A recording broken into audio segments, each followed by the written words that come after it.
how Haiti became one of the poorest countries in the world, while bankers in France and the United States made a fortune. The story dates back to the early 19th century. In 1804, the enslaved people of Haiti rose up, leading a rebellion against French colonial rule, founding the world's first Black republic.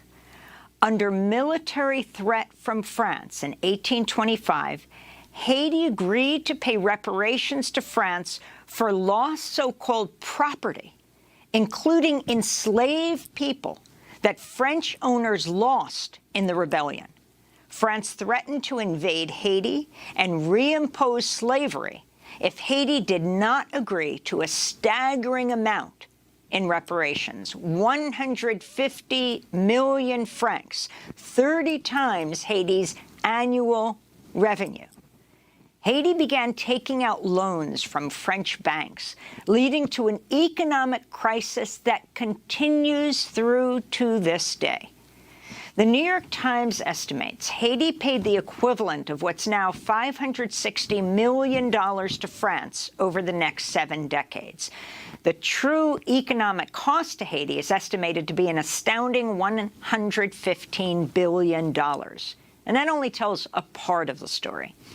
In 1880, a French bank established Haiti's first national bank, essentially putting France in control of Haiti's treasury. That bank, Crédit Industriel et Commercial, used some of its massive profits to help finance the Eiffel Tower. The bank's current owner has just launched an investigation into its dealings with Haiti and its role in what's called the ecosystem of colonialism, that bank, CIC. The Times series also looks at the U.S. military occupation of Haiti that lasted from 1915 to 1934. A key backer of the U.S. occupation was the National City Bank of New York, the predecessor of Citibank. Former U.S. diplomat Patrick Gaspard, who now heads the Center for American Progress, has called on Citigroup to pay reparations to Haiti. Gaspard wrote on Twitter, "A silent scream has been in throats for decades about the role U.S. played in depleting Haiti. No one would listen. Finally, some truths," he said. Over the years, Haitian demands for reparations have been repeatedly shut down, sometimes with force. France's former ambassador to Haiti, Ture, admitted to the New York Times that France and the United States effectively orchestrated the 2004 coup that ousted Haiti's first democratically elected president, Jean-Bertrand Aristide. Burkhardt said one benefit of the coup was that it ended Aristide's campaign demanding France pay financial reparations to Haiti.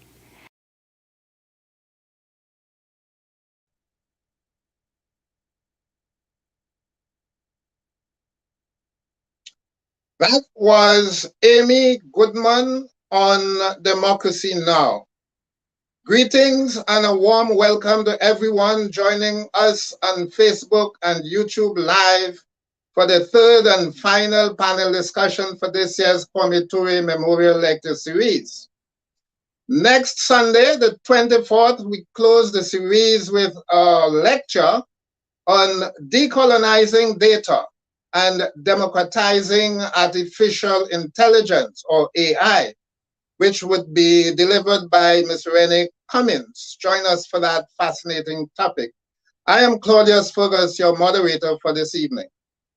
As usual, the audience is invited to participate in the discussion with comments and questions, which you can post at any time. The panelists will address as many of those as possible as time would allow. Now, it is only fitting to include Haiti in this year's Kwame Ture Memorial Lecture Series when we celebrate 30 years of the Emancipation Support Committee of Trinidad and Tobago under the theme Transformation and Resilience. Our emancipation in the entire Caribbean and the Hemisphere began in Haiti, in that epic struggle for freedom called the Haitian Revolution, for that contribution to human rights, human dignity, and the ending of chattel slavery worldwide. Haiti has had to pay a heavy price, which continues to impact the daily lives of Haitians. Today's panel will remind us of the path that Haiti has traveled and the current situation in Haiti today. As usual, we have panelists from both shores of the Atlantic. We will be hearing from two Haitian scholar activists, Dr. Sabine Manigat, who will be speaking to us from Haiti, and Ms. Mirta de Sulme, who is joining us from Jamaica. Also on this panel is Ambassador David Commission, chair of the Caribbean Pan-African Network, and two lecturers from Ghana, Dr. Samuel Benag and Terry Ofosu. And now let's go to our first panelist. Dr. Sabine Manigat is Haitian born. She is a graduate in international relations from the Institute of Political Studies of Paris, and also a graduate in history from the University of Paris. She holds the DEA in social sciences from the Facultad Latinoamerican de Ciencias Sociales, or FLASCO, in Mexico City, where she worked as a professor and researcher. Since her return to Haiti in 1986, she has been a lecturer at the State University of Haiti and the private Quisqueya University in Port-au-Prince. She published extensively on Haiti's history and politics and social movements, on Haitian relations with the wider Caribbean. We invite Dr. Sabine Manigat to present the first presentation at this evening's forum. Welcome, Dr. Sabine Manigat. Please. Thank you very much, Dr. Claudius Fergus, and thank you to all the audience of the Kwame Ture Memorial Series. I'm very honored to be able to speak about Haiti's current situation, starting on history, since, well, we know everything began with history.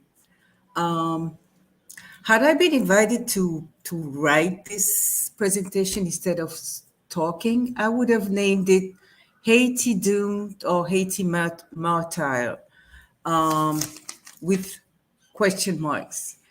Because there's this vision, and that is reflected on the video that we just saw, that Haiti is either a very poor and disorganized country or a violent country where they're burning tires and destroying cars. And there's always this part that's missing. Why are we speaking today in these terms of a country who made history the way it was said at the beginning of the video, and that we know, the heroic feat of 1804? My point, what I will try to share with you is that, first of all, amid the consequences of 1804, there was effectively a coalition of countries against Haiti. And we, or most of us, all of us maybe remember Rayford Logan's sentence about Haiti as being an anomaly, a challenge, and a threat to the world. And then the depth, not the depth of independence. We don't like to say it was because we are independent, we fought for it and we gained it, but the debt, a sort of a war debt that Haiti was forced to pay in order to preserve its independence.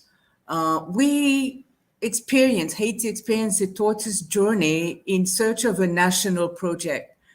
Maybe it is the most important part to understand how a country who rose from nothing in a world that was absolutely hostile, had to imagine a country, imagine a state. And this journey, this search, took us to a situation where we have an elite who is essentially cosmopolitan versus a vast majority of a population who was, at the beginning at least, essentially African and peasant oriented, which made it difficult for the state to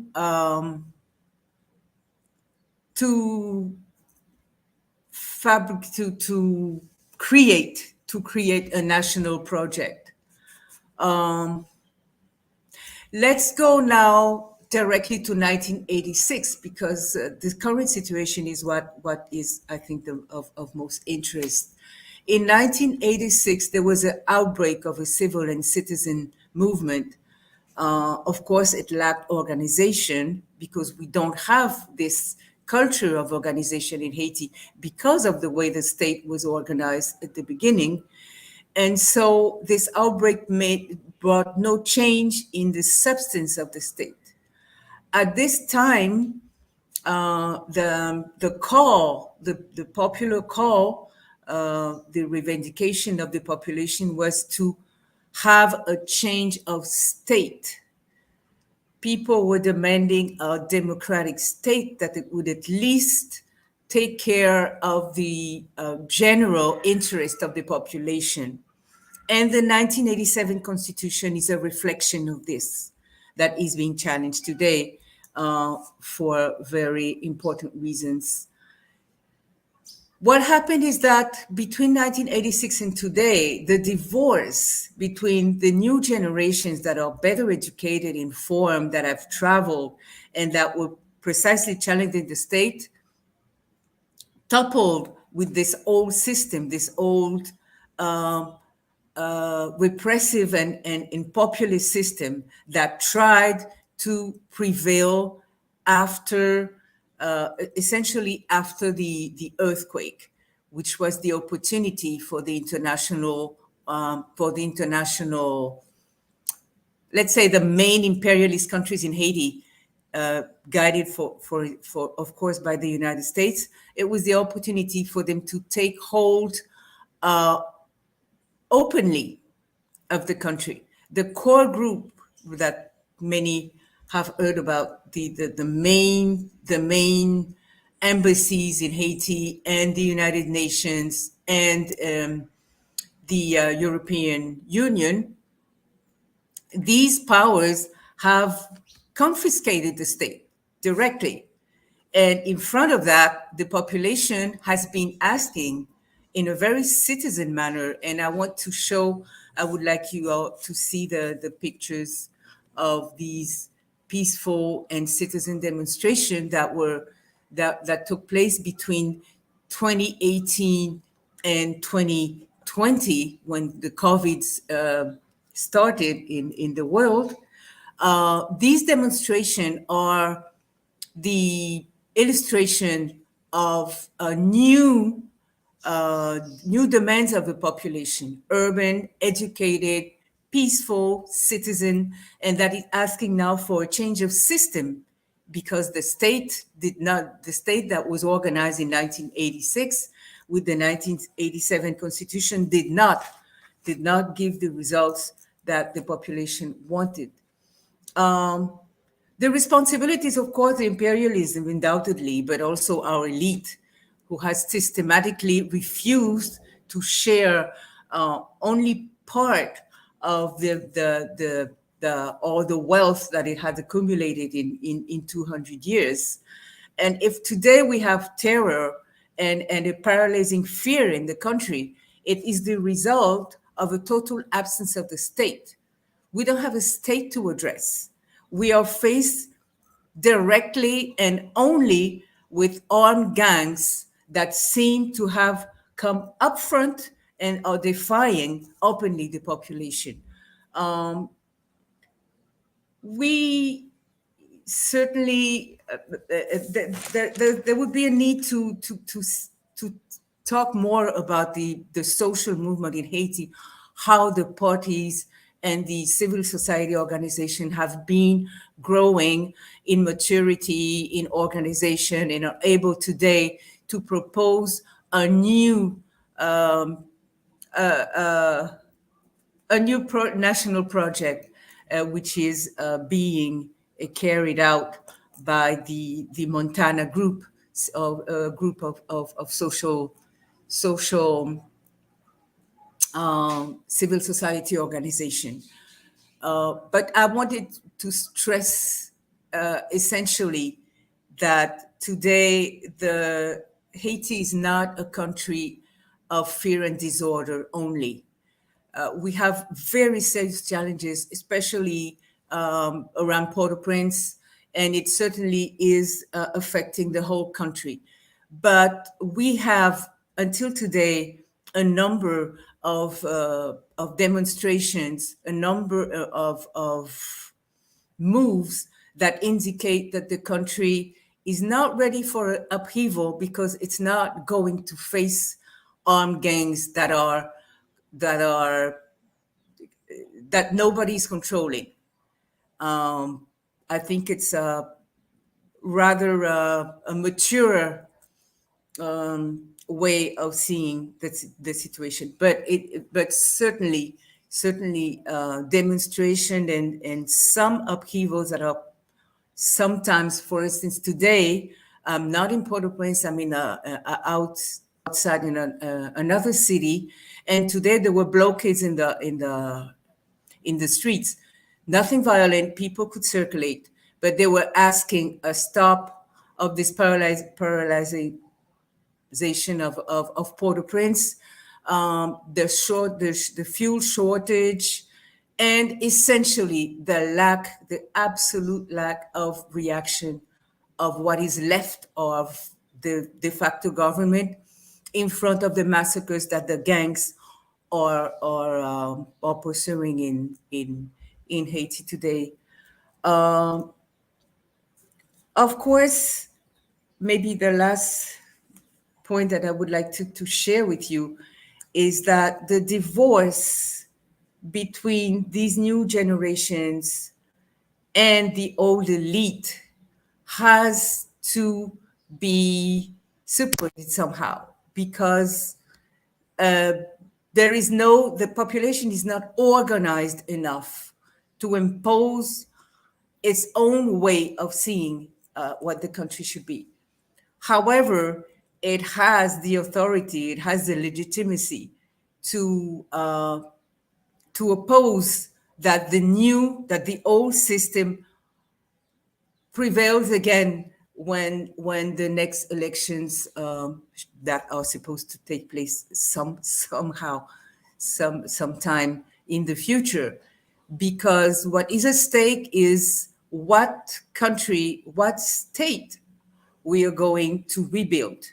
If it's going to be the same old state, even with renewed and modernized way of controlling, then we're going to continue with the same instability.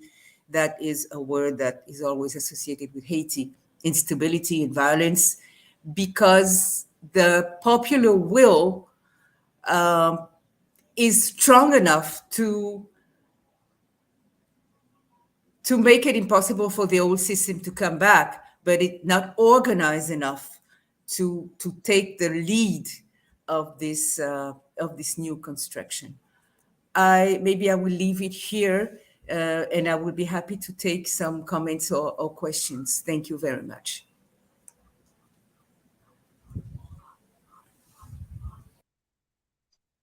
Thank you, Sister Sabine, for a very informative presentation.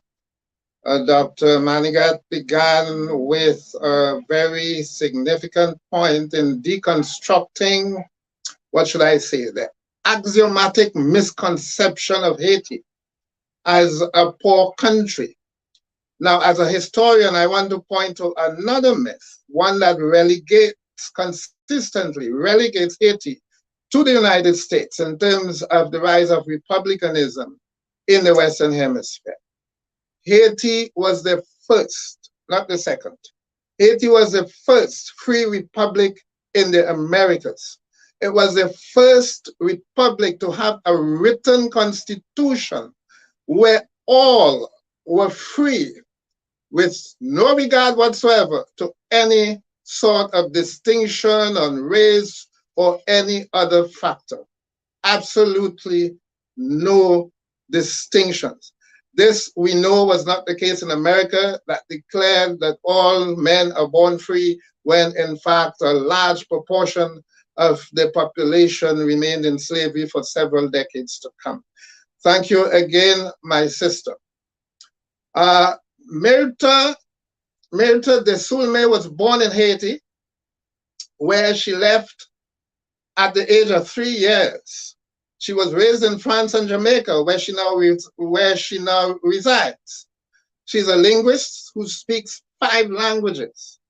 She is a speaker, writer, interpreter, translator, business consultant, media resource person, and advocate for Haiti.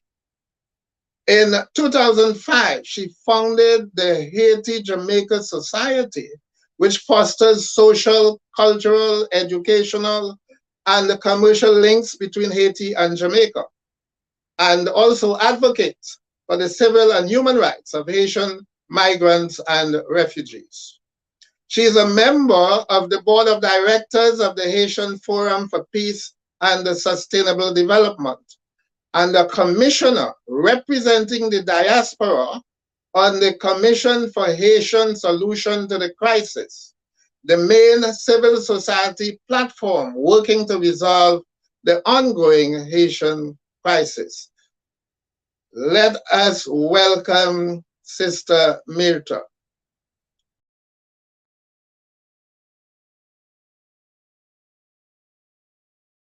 $15. Could you unmute, please? Unmute. Thank you. And start over. Unmute. Unmute. Unmute. Please, unmute.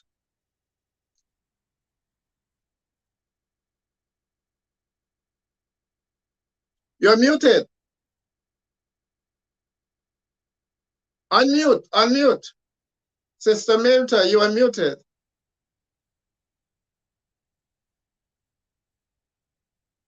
Sorry. You're not hearing me. Okay, good, great. Okay, go ahead. I lost the screen, sorry. Okay.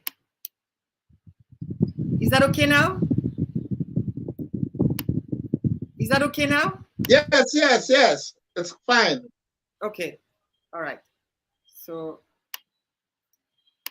Mr. Chairman, Dr. Claudius Fergus, the Emancipation Support Committee and the Ministry of Tourism of Trinidad, Sister Zakia, Sister Renee of CPAN, thank you for organizing and inviting me to participate in this Kwame Ture Memorial Lecture Series. My sister from Haiti, Sabine Maniga, delighted to have you with us. Dr. Benger and Mr. Ofusu, my co-panelists, all listeners and participants, a very good afternoon to you.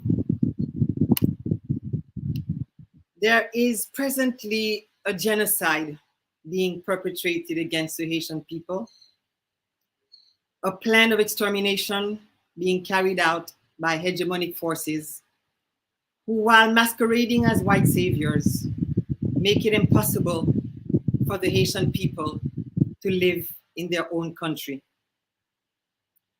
There is a cartel of neo-colonialist embassies in Haiti led by the US who call themselves the Core Group.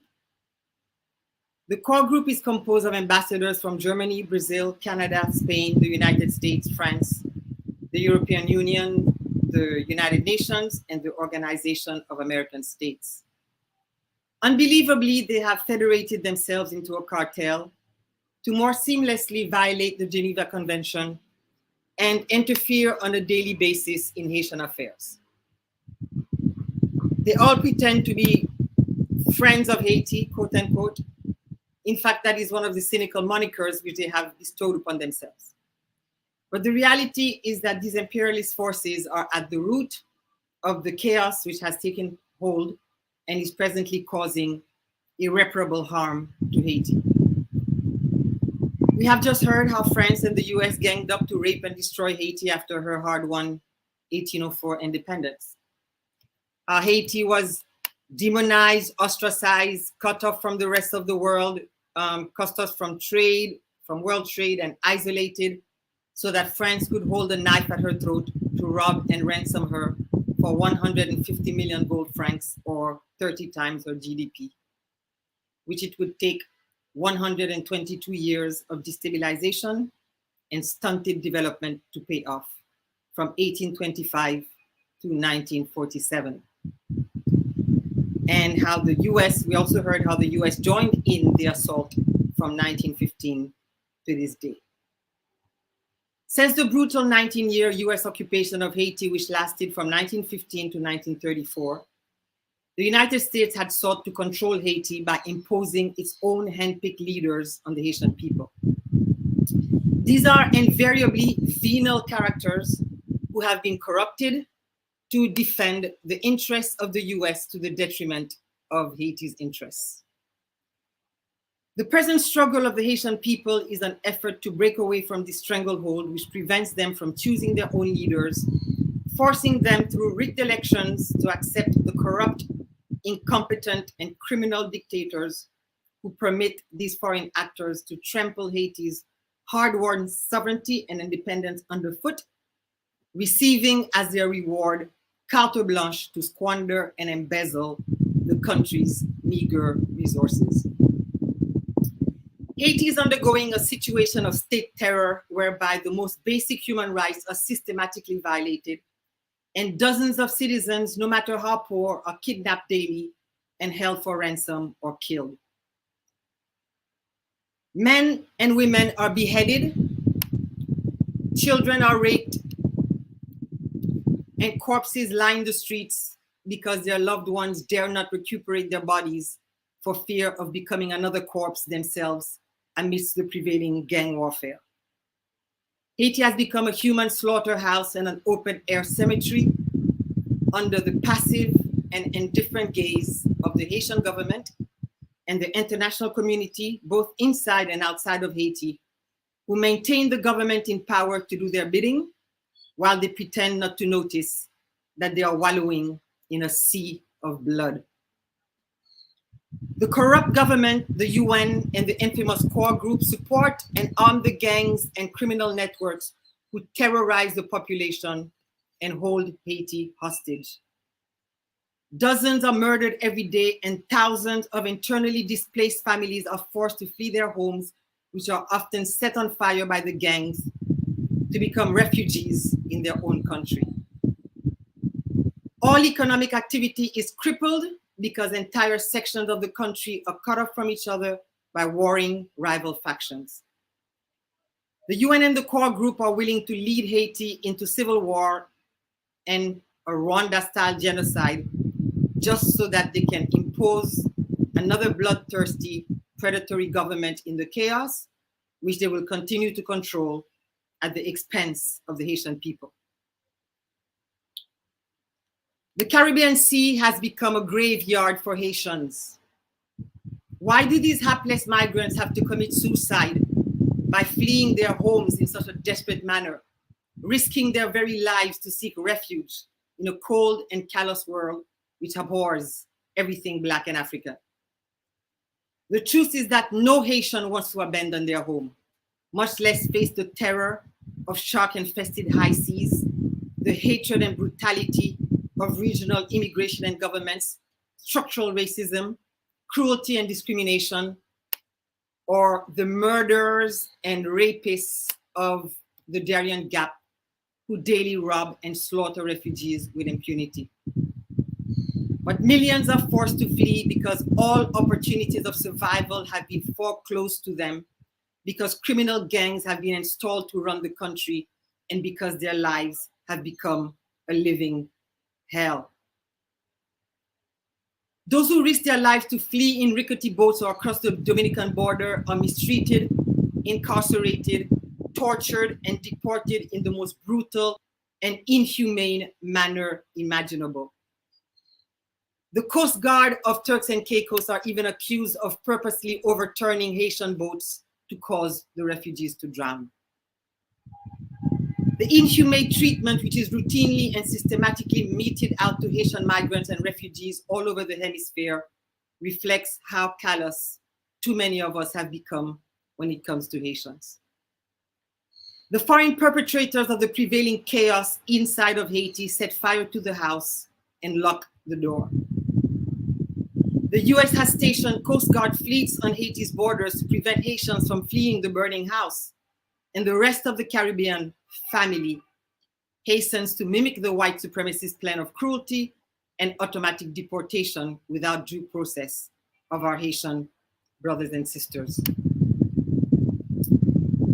This, ladies and gentlemen, is the outworking of the systematic plan of death and destruction, which was initiated when the French warships blockaded Haiti 200 years ago to strangle the life out of an infant nation because Haitians dared to be black and free, and to shatter the racist economic world order which rested on the heinous crime of slavery, buttressed by the myth of white supremacy and black exploitation as the natural order of the universe. Haiti is the crucible where the most vicious experiment of the white supremacist project has been perpetrated, because it is where the African presence first stood up in the New World, in the words of Aimé Césaire, to declare through blood and fire that all humans are equal, that no human has the right to own another, and that the black man is also a human being deserving of full rights and respect, and not a beast of burden. That is the sin which Haiti and Haitians continue to be crucified for to this very day, to set an example for all others who might be foolhardy enough to believe that black people have the right to rule themselves and that true freedom and sovereignty is indeed our birthright. The genocide being perpetrated against the Haitian people as we speak is taking place in plain sight under the passive and indifferent gaze of the world, the Caribbean family included. What is the purpose of Pan-Africanism? Is it just an empty word to be bandied about by scholars and activists? A fleeting illusion of African unity and redemption, invoking lofty ideals to be pursued but never attained? This is the time to make Pan-Africanism real by rallying around the country without which many of us might still be walking around in shackles. Haiti is the veteran of the struggle for African redemption, which sits at the heart of the international reparations movement, because she destroys every argument which the anti-reparationists could possibly muster. How dare they claim that they owe us nothing when they could rape and condemn to eternal destruction an infant nation for 122 years under the guise of claiming reparations after 3 centuries of heinous slavery and egregious exploitation had already built up the magnificence of France. A rape so barbaric that 200 years later, the gravitational vortex of death and destruction continues its never-ending downward spiral, dragging its citizens into a bottomless pit of hell. What is it going to take for African and Caribbean people to wake up to the realization that the time to make solidarity with Haiti a reality is long past due? How long will it take for us to emancipate ourselves from mental slavery? Mental slavery is worshiping what our colonial masters have taught us to worship and despising what our colonial masters have taught us to despise, even though that means despising our very selves. When we despise Haiti and Haitians, we despise ourselves. When we liberate Haiti, we liberate ourselves. If African and Afro-Caribbean people understood that the only key to economic prosperity was emancipation from mental slavery, would we continue to practice self-hatred and foreign worship in this mindless way?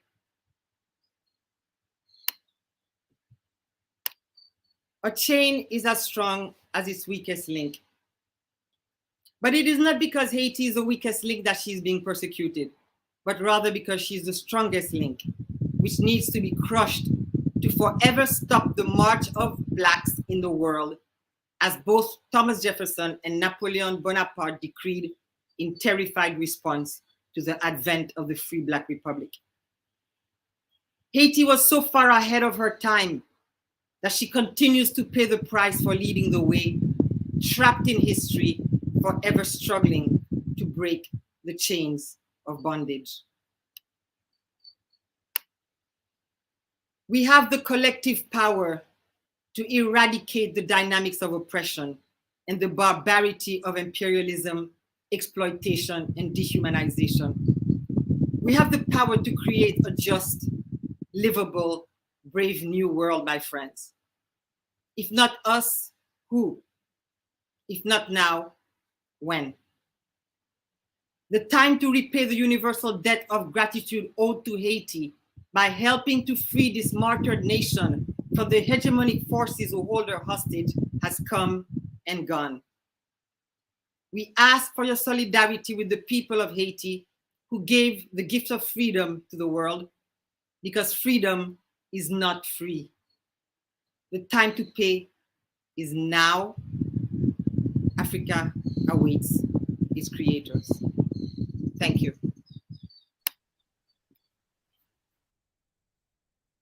Thank you, Ms. De Sulme, for a very forthright and powerful presentation, speaking truth to power, imperialist power, and CARICOM power structures as well. Thank you very much.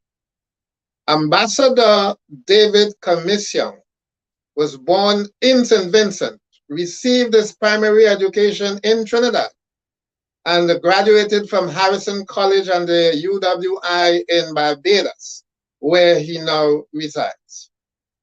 Ambassador Commission is a practicing attorney at law, has been since 1984, and he was also a former senator in the government of Barbados. He is currently Barbados's ambassador to the CARICOM community, CARICOM, and to the Association of Caribbean States, the ACS. He is also a founding member of the Caribbean Pan-African Network, or CPAN, the Clement Payne Movement of Barbados, the Caribbean chapter of the International Network in Defense of Humanity, and the Global African Congress, GAC.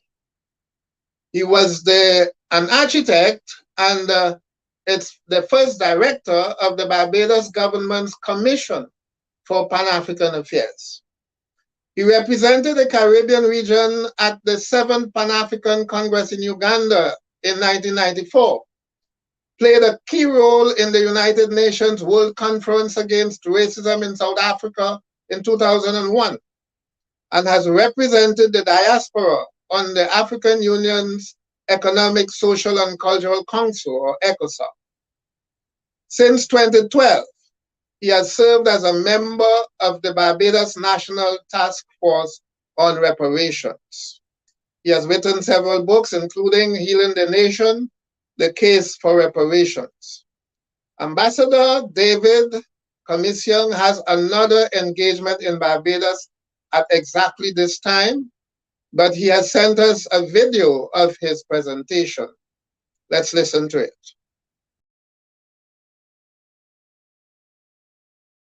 Good day, brothers and sisters. Let me begin by thanking Dr. Claudius Fergus and the other officers and members of the Emancipation Support Committee of Trinidad and Tobago for inviting me to participate in this Kwame Ture Memorial Lecture Series. Now, the theme of our discussion is Haiti Reimagined, Restitution, Reparations, and Solidarity. and I have been asked to reflect on this fairly recent series of articles done by the New York Times on the Haitian debt, the infamous debt that was demanded and imposed by France on Haiti back in the 19th century. In order to look at this matter, I think I need to do it against the background of the CARICOM reparations campaign that was launched in 2013. I, after all, am Barbados' ambassador to CARICOM. And some of you may know that CARICOM launched this claim for reparations against the Western European nations that were involved in colonization and enslavement in the Caribbean. And specifically, the claim is for the genocide inflicted on the native people of the Caribbean, and also for the enslavement of our African ancestors, the multiple crimes against humanity that were committed against our African ancestors during those centuries. And of course, Haiti is a member of the Caribbean community, CARICOM, and so our claim is also directed at France for the injustices done to Haiti.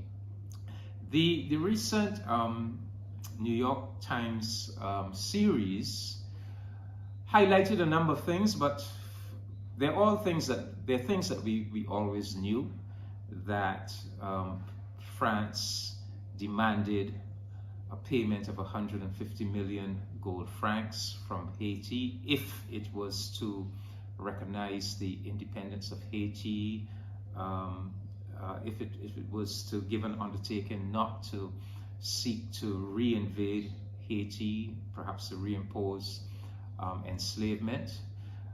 We all know the story.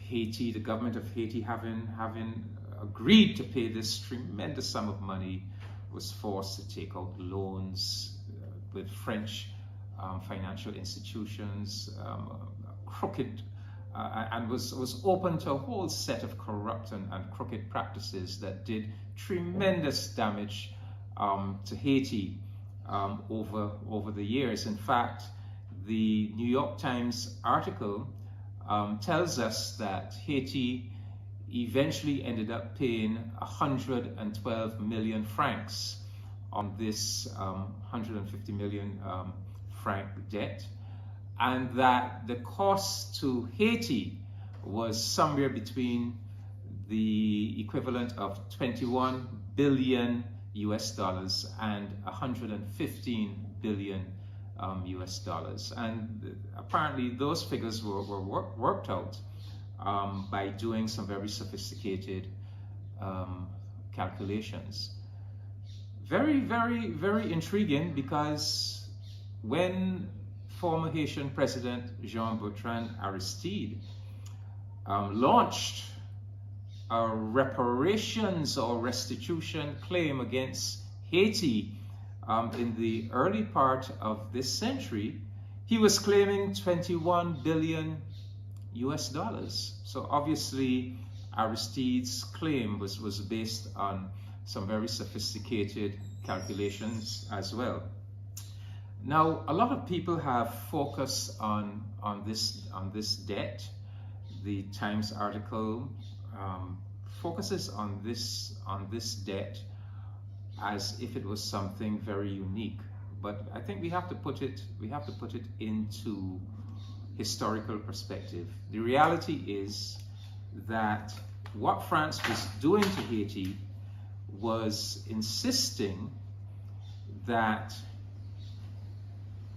the black, formerly enslaved people of Haiti must pay for their freedom. So this 150 million gold francs was supposed to be compensating French slave owners for the loss of their property, including the loss of their property in human beings.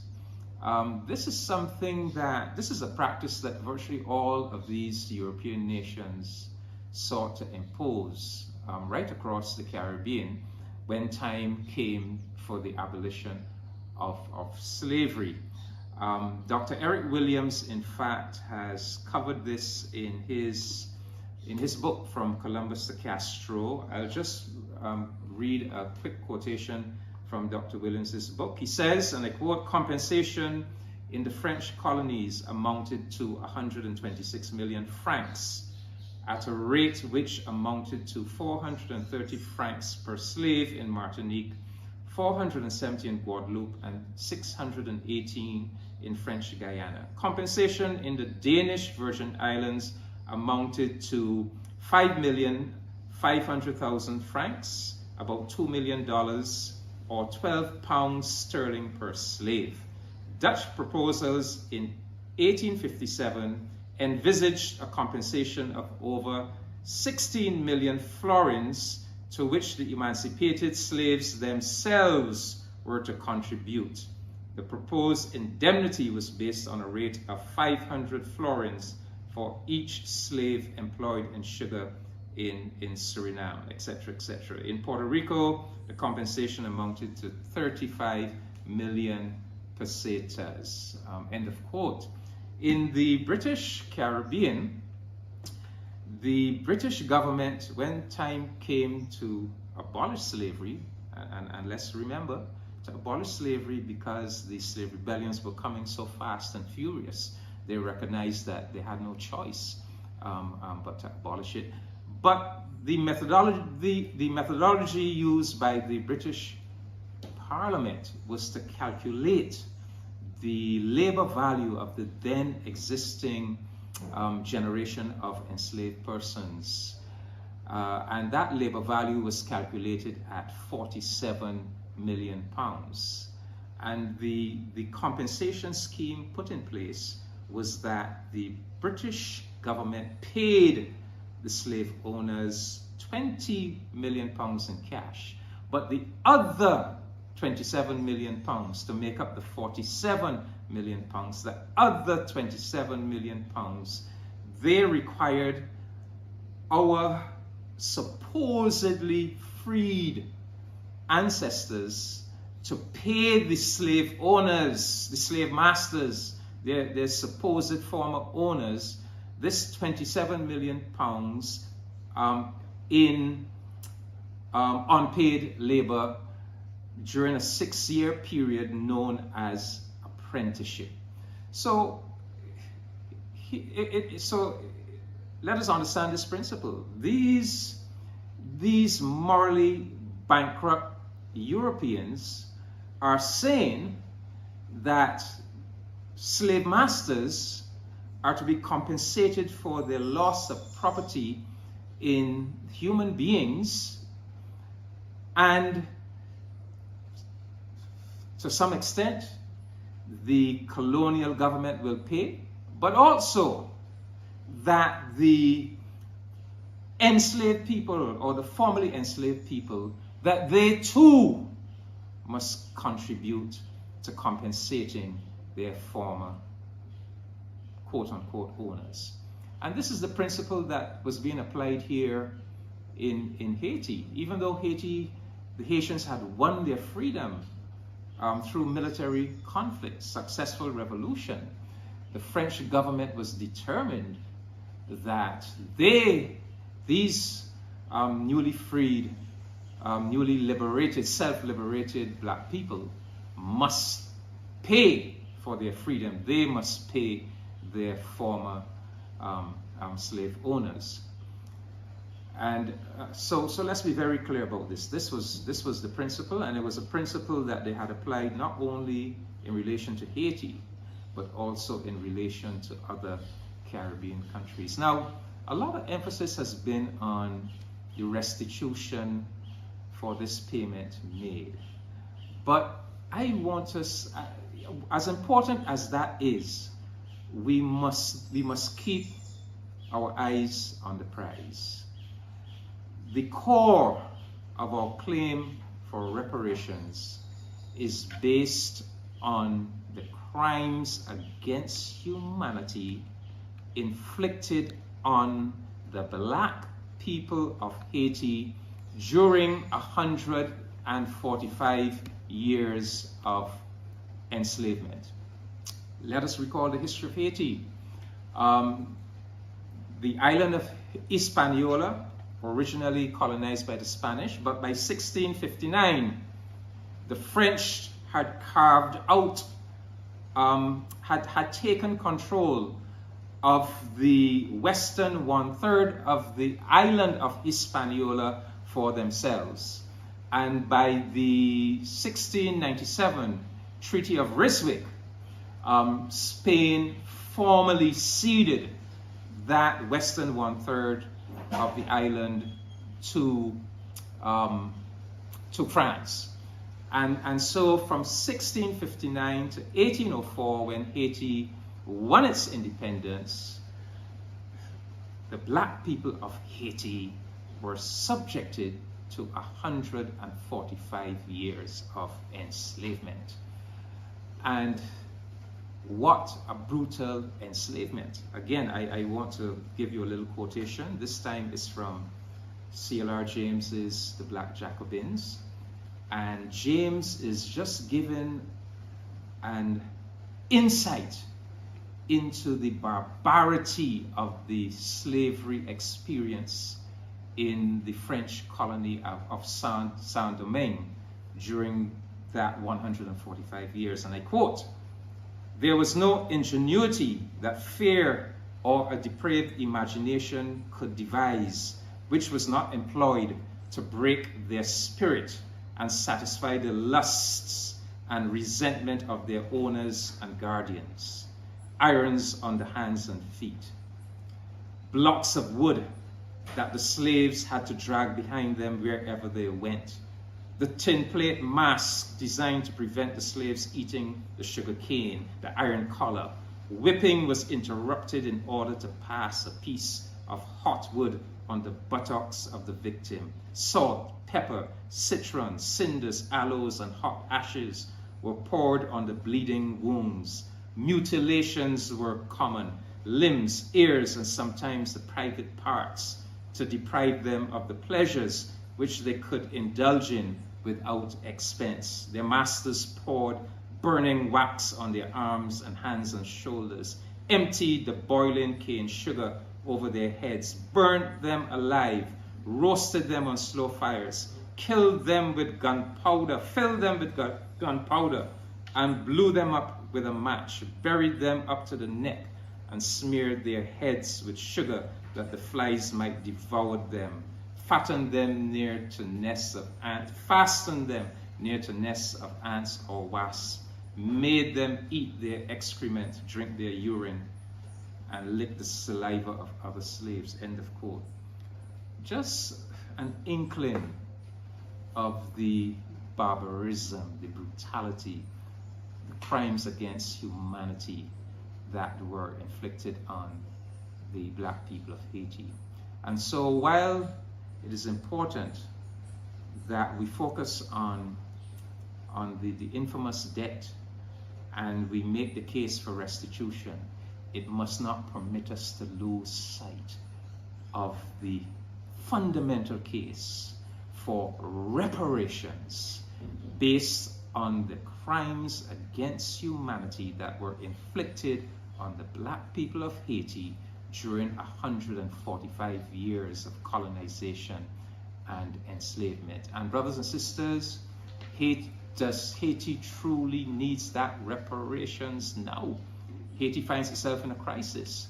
And you know, as Haiti tries to come out of the crisis that it finds itself in, it finds powerful nations like France and the so-called international community being very mean-spirited and refusing to make available to Haiti the resources that it needs, to end the humanitarian crisis, the resources that it needs to rebuild its security and its law and order apparatus, the resources that it needs for development. And this is where we need to deploy the reparations claim, the reparations argument. We need to be saying to these powers, look, because of that history, because of the way in which Haiti and the Haitian people were brutalized, were injured, were raped and plundered of their resources, you now owe Haiti. Haiti now has a fundamental right to development. And you, France, and you, United States of America, and so many other entities, you are under an obligation to compensate Haiti. You are under an obligation to facilitate that right to development. And, you know, in the CARICOM reparations movement, we have always said that Haiti must be our first priority, that yes, we are pursuing reparations for all of our CARICOM countries, all 15, but Haiti is a special case. Not only because so much damage was done to Haiti, but because Haiti contributed so much to our freedom struggle at such great expense to themselves. And so we welcome the exposure, the profile that Haiti has been given as a result of the New York Times series of articles, and this is in keeping with our reparations strategy. We are at the stage where we have to tell the world our story. We have to bring the story to the attention of world public opinion, and we have to use the force generated by that kind of international publicity to press our claim for reparations. And this is an opportunity where we must really live up to that commitment that we gave way back in 2013 when we said Haiti was going to be our first priority. The New York Times series, by bringing this thing to public attention in this contemporary era, this sends a signal to us. Let us double down. Let us make use of this new sensitization of world public opinion, and let us double down on demanding and securing reparations for our long-suffering Haitian brothers and sisters. I thank you.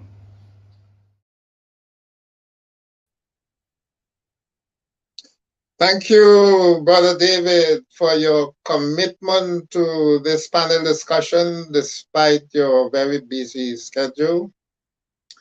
By the way, a few days ago, I was at our National Archives doing some research. I was very surprised to see that a French ship that anchored in the port in Port of Spain was actually named San Domingo.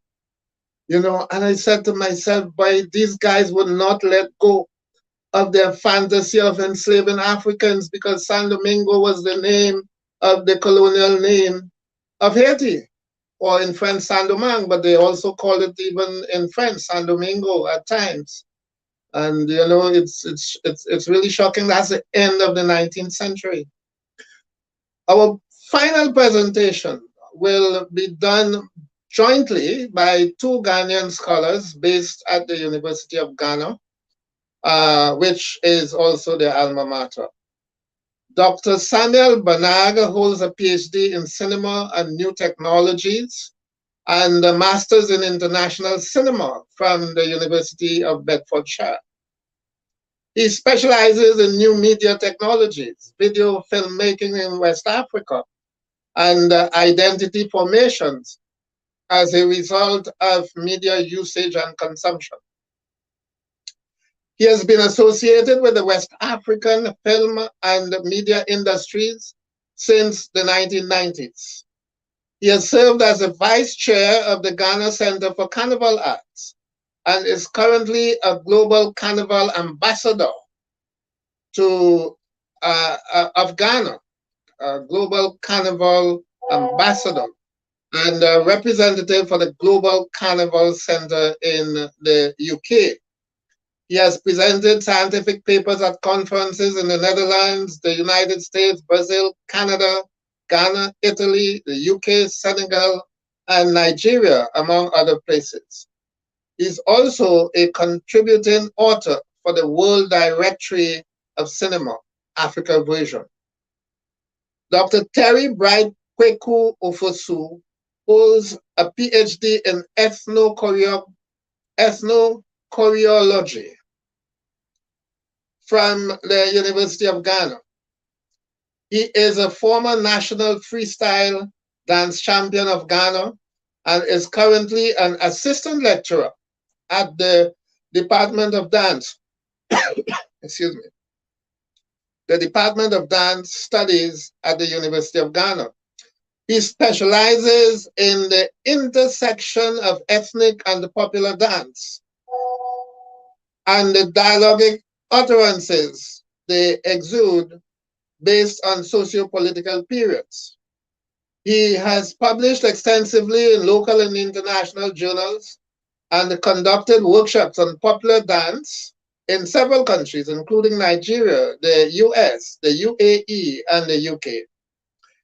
Before I invite both presenters to speak, we will feature an excerpt from a dance documentary by Jessica Saintville Ulyss, whom we had hoped to join us on this panel.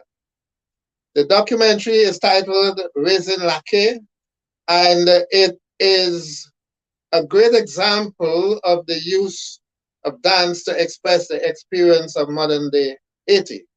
That may be Raising Laké or Raising Lakai. I'm not sure of the Haitian pronunciation for it. So Renee, let us take a quick view of an excerpt from that dance documentary.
Okay.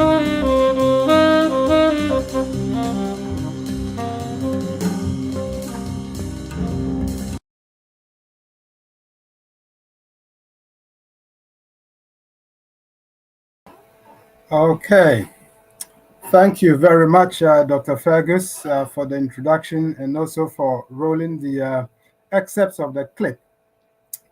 I also want to say thank you and congratulations to my co-presenters for giving us a very interesting and very insightful information about the case for Haiti needing reparation, restitution, and solidarity. So much has been said, so we want to go straight into the video to see how this choreographic piece speaks to the issue of reparation, restitution, and solidarity. First of all, I want to admonish all viewers and participants on Facebook and YouTube that if you can go to YouTube and watch the full video, you would make a lot more meaning of what we're going to say. The beginning of the video opens with an establishing shot of the sea or waves against a backdrop of bridge or bridges. And we think that is a very interesting opening and intro to the situations that Dr. Sabine, Dr. Mirta, and Ambassador have already spoken about. So much has gone under the bridge symbolically. So much has gone under the bridge symbolically, and therefore something needs to be done. The issues that Dr. Sabine mentioned are so heart-wrenching that something has got to be done. If politicians have failed to provide solutions to the issues of Haiti in terms of restitution, reparation, and solidarity, what can the arts or what can culture do for us? And I think that is where the choreographic piece of Ulysse comes in handy. So if we go to the beginning, as I indicated, where it opens with the sea waves against the bridge, we see that she is using the choreographic piece to tell the story of Haiti. She is giving us a kind of a representation of the various perspectives, as have been alluded to by my earlier presenters. And we can see the mood in the situation that is painted. And of course, that drives our emotions towards trying to find solutions, trying to find answers to the problems that Haiti faces. And of course, this can be done when we all become part of the action, when we all become part of the solution. Our presentation will be done in a way that when I speak on the filmic and cinematographic elements, my co-presenter, Dr. Ofosu, would come in with the choreographic interpretation and analysis of that. Yeah. Okay, so let me first of all go straight to the bridge, and then the bridge across the river or the tributary. That is an African proverb. There is a Ghanaian proverb that says, ask okwan twa esuo twa okwan opanyin no hwan. The river crosses the path crosses the river. Which one is the elder? Now, this is what we call the art of mutual inspiration. The choreographers, I don't know whether they really know this proverb exists in Africa, but because of where they have come from, their source, which is also exhibited in the shot of the seaside, talking about the slave trade and how they were transported across the Atlantic. connect their source to Africa. So as part of their choreography, they are touching on what is called the restitution, the restoration, going back to what has been taken from them to build their choreographic expertise. You watch the bridge on the base of the bridge, black, solid concrete, painted in black, tells you that the road, which is the Okwine, is built on the black base, which is the black man. Right. So if we go further in the video, we see the locations that the director or the choreographer has used, and they are very informative and evocative of the situations in Haiti. Like the earlier presenters indicated, Haiti has been at the forefront of, if you like, Black civilization. They were the pace setters in terms of freedom, and their industry is unquestionable. And we have heard the amount of monies that they have paid to France and also other European nations. So if we take the shots where we have the dancers against a backdrop of high-rise buildings, it's just telling us that we are connected to these environments that you are appropriating and owning and claiming to be yours. It is our sweat that has gone into the building of these things. And we go on further to have a wide shot of the dancers against another backdrop of construction work going on, which I think is very, very telling, with a very heavy rock in front of the performance. And this tells us that the road to restitution, the road to reparation and solidarity is not an easy one. It's a Herculean task. Nonetheless, Haiti and Haitians have done it in the past, and it is their resilience and their effort to liberate the Black race that is causing them to go through all that they are going through. So regardless of the Herculean task ahead, which is represented in the form of the rock, the construction of Haiti is the task of all, and we can together surmount any block that is ahead of us. I will talk about the movement exhibited by the dancers. Now, first of all, in connecting the movement that they did to Africa, you see a lot of kind of wailing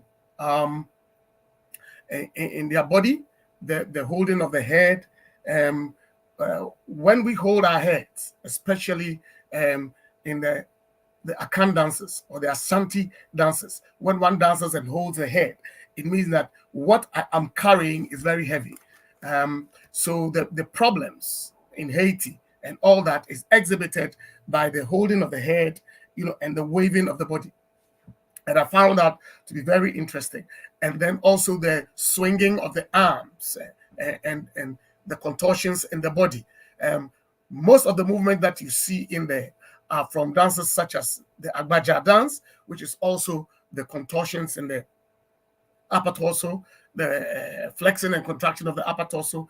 Also, you can see such movement in a dance called Bawa, all right? And also the dance, the moves that they did is also connected to the Shango god. I saw them do some snake movements, exhibiting the Shango god from Africa, and also the voodoo god from Benin, also is a snake god, And so that movement is trying to connect to Africa, restoration. And then also the four ladies. There were four ladies, one in a white dress representing purity, birth, and then the spirit world, and then one in the black dress. In Africa, when we wear black, it's during funerals. And in our funeral, we say that a person does not die, but passes on to the next world and become an ancestor. So these two persons, one in white, one in the black. One is representing our ancestors, the other is representing the spiritual world. And then one in the yellow dress and one in the ash dress. The yellow dress person is the one who was facing the drums and the chair, the calabash, and the water placed in the middle. The four of them were standing around it. And then the one in the blue and ash dress had the back to the props, which were in the middle, and therefore signified for us, signified someone who is not really connected to the roots, while the one in the yellow who was facing the props, the drums, the calabash, and the chair, was rather the one who is connected to the roots. Right. So if I take you from there, still focusing on the performers or the dancers, when the short clip that was played opened, we saw the lady in the dancer in black dress open the gate, which also is very profound, that we have to now liberate ourselves. And in liberating ourselves, it means we need to touch base. And touching base is the elements that Dr. Ofosu has mentioned, the drum, the chair, which symbolizes settlement, the calabash for rituals and prayer, and also water. At the beginning of the film, there is a symbolic sort of cleansing, washing of hands, coming clean and starting all over. You know, so if we take it from that angle, each of the dancers has got their own agency. The lady, the dancer in yellow, we see her knowing, performing her solo piece at the path, the road, indicating she is sort of providing us the way to finding answers to the issues of Haiti in the area of restitution, reparation, and solidarity. Together, they form a very unified force, and we see that the performance move from one location, from the various points, to a very hard concrete backdrop, which gives a very solid foundation for whatever it is that we want to do as Africans, as Haitians, to tackle the issue of restitution. Yeah. So basically, what we're saying is that at a point you realize that they all perform these solos in different places.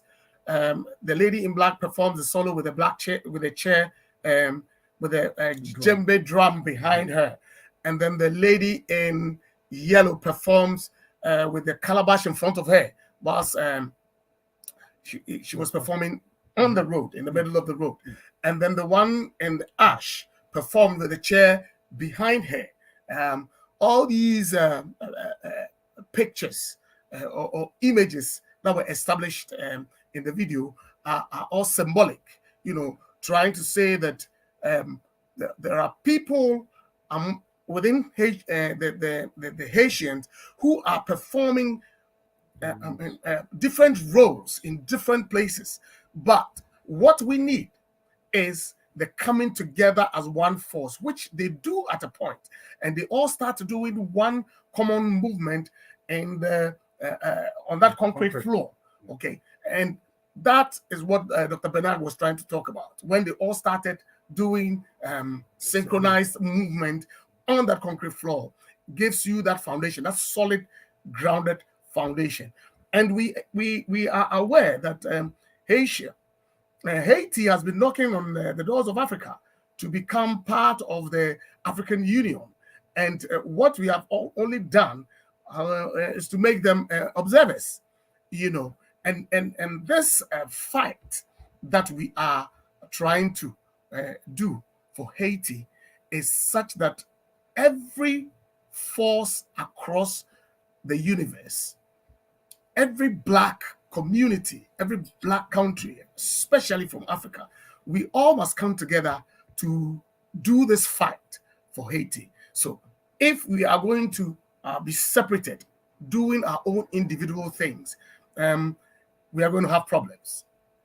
We need to come together, which is at the end of the piece, of the choreography, you realize that all the dancers had to leave in different directions, and they leave the calabash, the cup with water, the drums, the chair, everything on the floor, and they go away, which is telling us that if we do not come together as a team, as a one force in this world to work together, the reparations, the restitution, and the solidarity that we seek for Haiti is going to be a mirage. That is our take on this particular. Okay, so edging towards the end of our submission, cinematically, I think the choreographer and the videographer have worked in tandem to use the right shot to sort of speak to the issues of Haiti.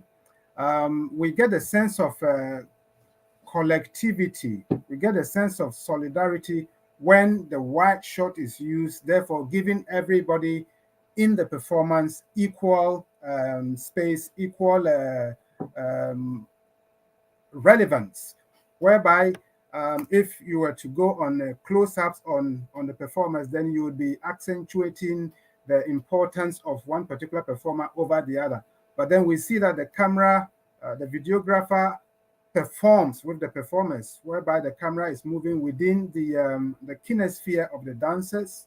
They go along, showing us all the angles and all the possibilities that there are for us to sort of surmount the problems that face Haiti. And the fact that we see the cinematographer using the drone shot, giving us a high angle shot, thereby diminishing the relevance of the various dancers in the piece, attests to the fact that Dr. Ofosu said earlier that if we do not come together and form a solid body like they did on the concrete platform, then our efforts would be individual, will be unitary, and will not be strong enough to combat the forces of hegemony that are confronting the Black race wherever you find them on this planet. So, yes, in a nutshell, this is what we are trying to push forward to get us all come together. If we are going to see any restitution or reparations or any solidarity, we must all put our hands on deck to fight this. In any case, some of the symbolic representations tells us that where Haiti finds itself is within a global world, and that is also represented in the performance, where you see what we call the European chair. Okay, in Africa we use stools. Okay, we call them stools, but we saw the European chair represented in there. We saw the European or the Western cup represented in there, and we saw the African cup, which is the calabash, and we saw the African drum, which is the djembe drum, and then the drum that was created in Haiti, a typical Haiti drum. So all these things are coming together to tell us that we live in a contemporary world, but we are also connected to our roots. And if we do not connect properly to our roots, then this whole fight for Haiti is going to be a mirage. Right. So to conclude, the video ends by taking us back to where it started. It ends with the water, which also symbolizes life, which symbolizes a journey, a flow in life. And at the beginning, we see that the videographer and the choreographer make very good use of the sound effect of wind. That there is a new wind that is blowing, and it is resident in the youth and the youthful population of the Black race. And we have on the continent the 77%, which is 77% of the population on the continent is made up of the youth. And I know it is the same in the Caribbean with our Black brothers. So we have got what it takes to change the narrative that Haiti faces, and largely the Black race, because Haiti, as is said, is Africa in the Caribbean. So thank you very much for the opportunity. Thank you very much for giving us the opportunity.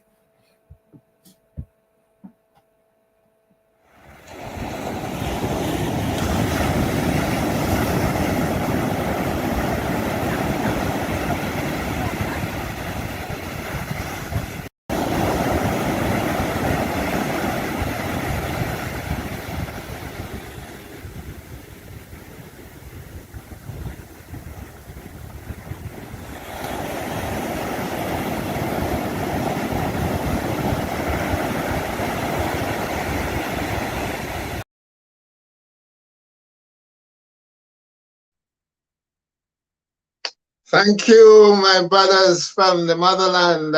You had me spellbound at the edge of my seat. That scene there is the scene that they opened their presentation with. Sorry, we didn't have it up front.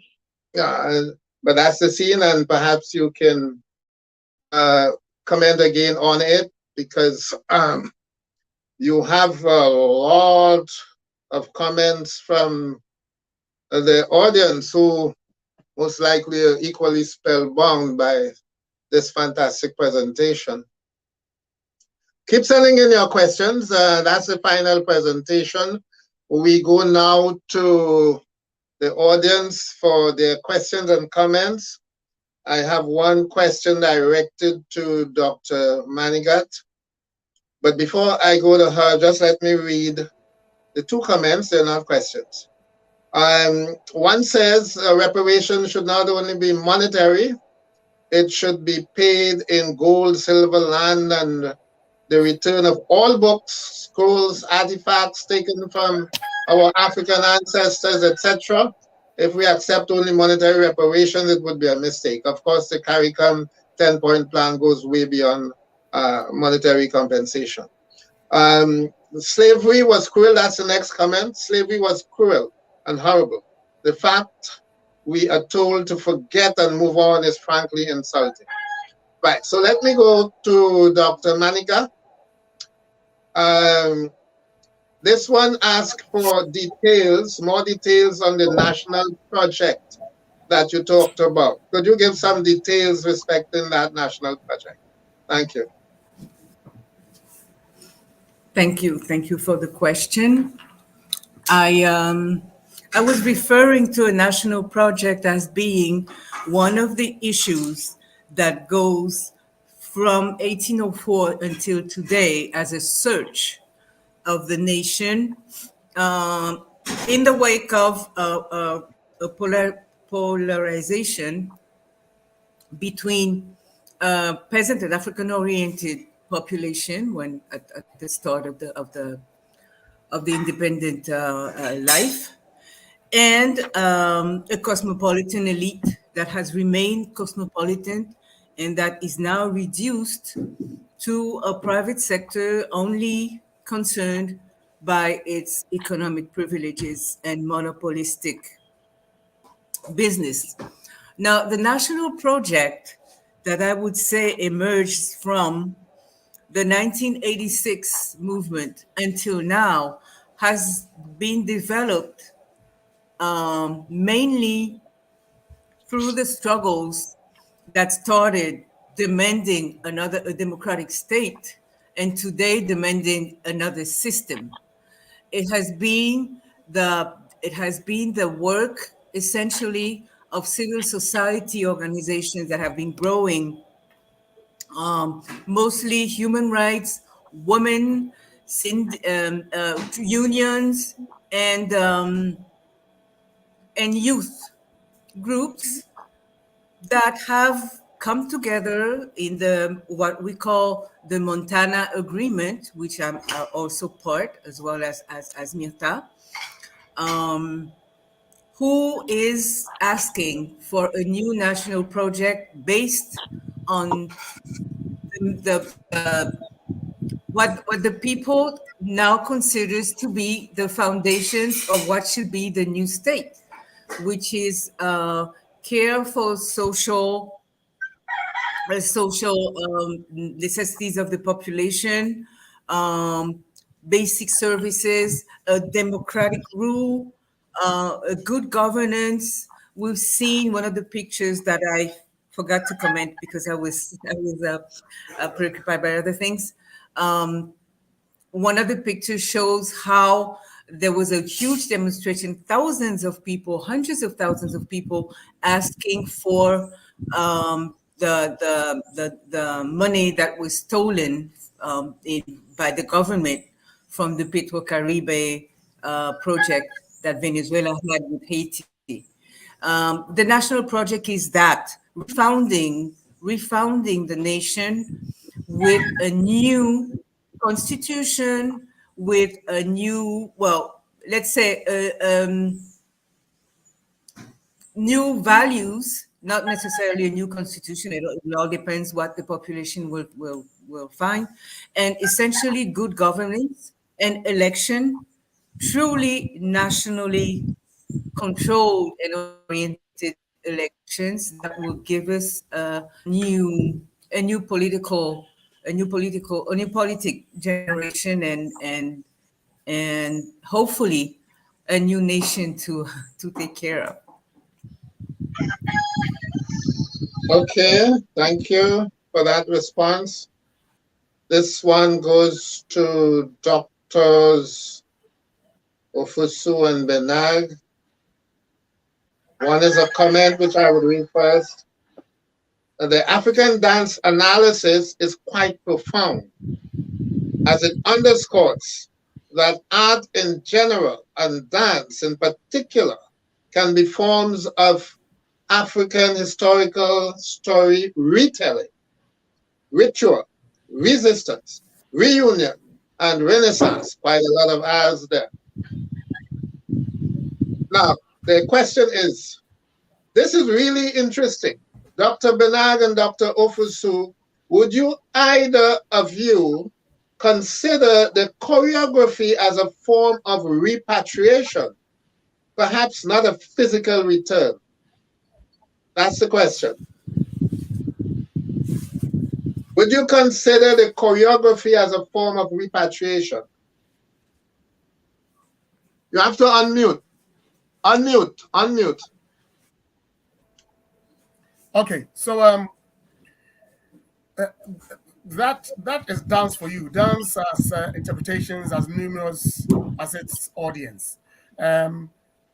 People can put all kinds of spins to a dance, but what I would say is that yes, it can mean a form of repatriation because of the spiritual connection bit, that spiritual connection dimension that the choreography touches on.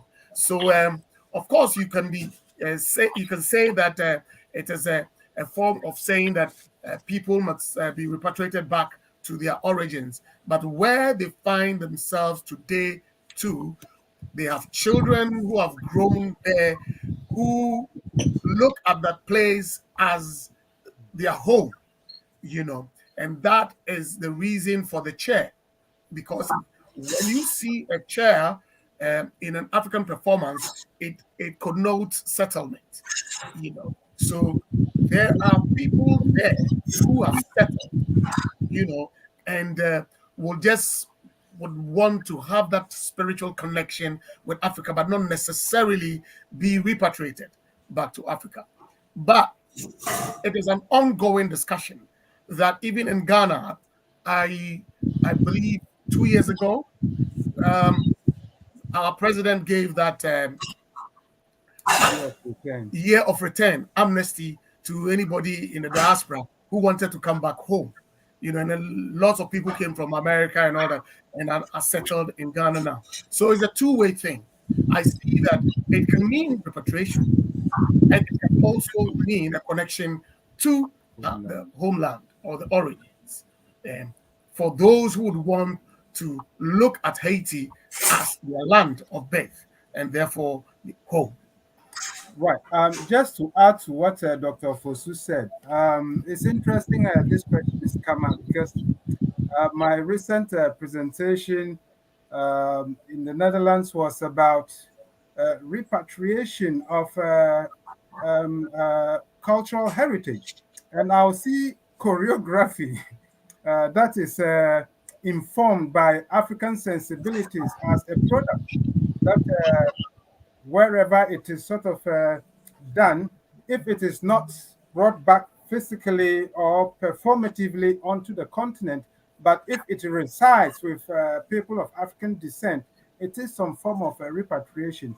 Because I drew an analogy that if the Western world or the Europeans are quick to haul back people from their countries, saying that you don't belong there, then what stops you from sending all the heritage material that is not yours to the places that they belong? The stolen ones, yeah. The stolen ones, and the ones they confiscated. And the room went dead. So yes, I think that, yes, we can consider choreography that is imbued with all the African sensibilities as some form of repatriation. Yeah. Thank you very much. I want to ask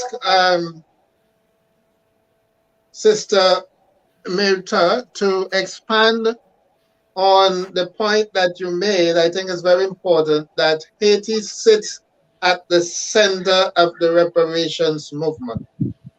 Could you expand on that, please? Well, I actually believe that there are two countries which sit at the heart. I mean, Haiti sits at the heart of the reparation movement because what argument can the anti-reparationists come up with to say that they do not owe us reparations, which is what they've been doing for decades? They won't even discuss it. In fact, as you probably all know, at the Durban conference, they all walked out. When the subject of reparation came up, all the T7 powers walked out. They wouldn't even put it on the agenda. And yet, after raping these colonies for centuries and building their golden cathedrals and churches and developing their societies on the back of this heinous system of exploitation, on top of that, they made those same people, I mean, the case of Haiti is more egregious than the rest, of course, because, Haiti won its independence. They always tell you that history is written by the victors. In this case, history is written by the losers. Haiti won its independence, and it wasn't a 2-month skirmish or 2-week skirmish. It was a 13-year war of independence against all the greatest powers in the world, France, Britain, Spain. It's like, a Caribbean country taking on China, the United States, and Russia and winning. And after the soil of Haiti was soaked in blood, hundreds of thousands died. And after this major sacrifice, where they had to practically burn down the country and the plantations because they were determined they were not going back to slavery. And they had to pick up from blood and ashes. And this developed one of the richest countries in the world, richest country in the world at the time, because Haiti was the richest colony,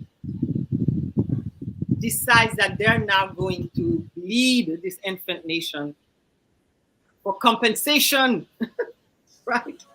For reparations, for losing their properties, their slaves. So as Ambassador David was, Ambassador Commission was explaining, The slaves themselves had to pay reparations to the people who tortured them for centuries.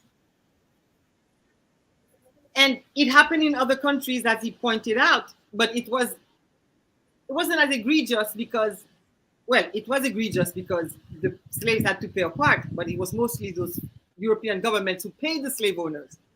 But in Haiti, the result of what we're seeing today, the devastation and the disaster area that Haiti is because that growth was stunted.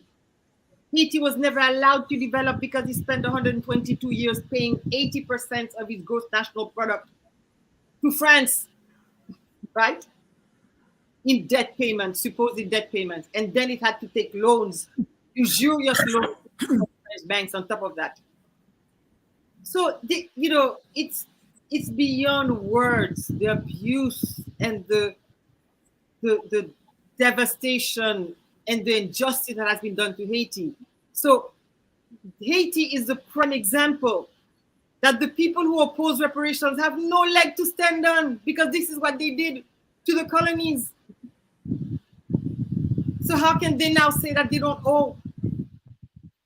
And another country I was going to say which stands at the heart, but not in the same sense as Haiti, when you look at Israel, which for 6 years, the Holocaust lasted 6 years, right? And all barbarity and all inhumanity is abhorrent, and it's not that anyone is excusing the Holocaust or minimizing it. 6 million Jews were killed, and the Holocaust lasted 6 years. And the Jews got an entire nation out of it, of Israel. They got hundreds of billions of dollars, and up to today, descendants of Holocaust survivors are still collecting. And every day you're hearing that they found new sources to collect from train stations who transported people to camps, destitute Eastern European countries. The entire world is paying reparations for the 6 years of the Holocaust.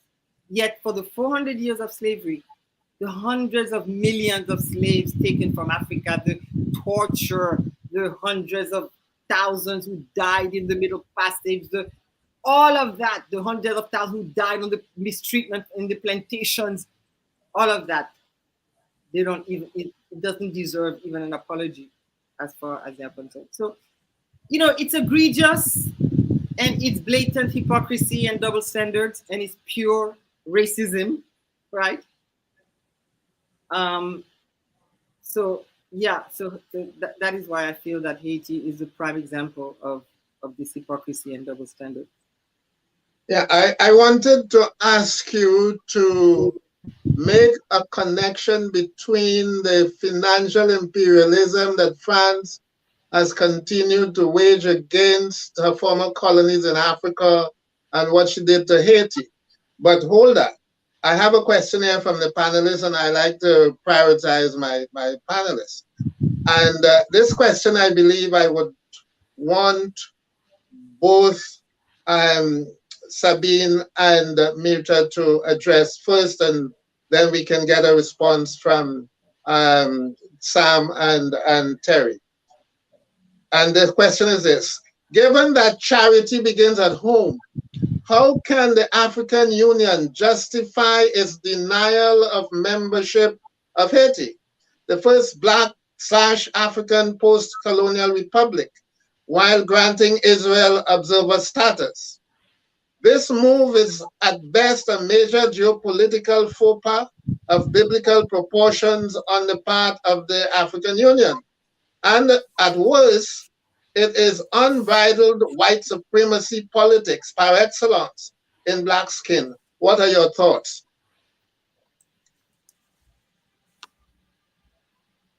Sabine, you can go first.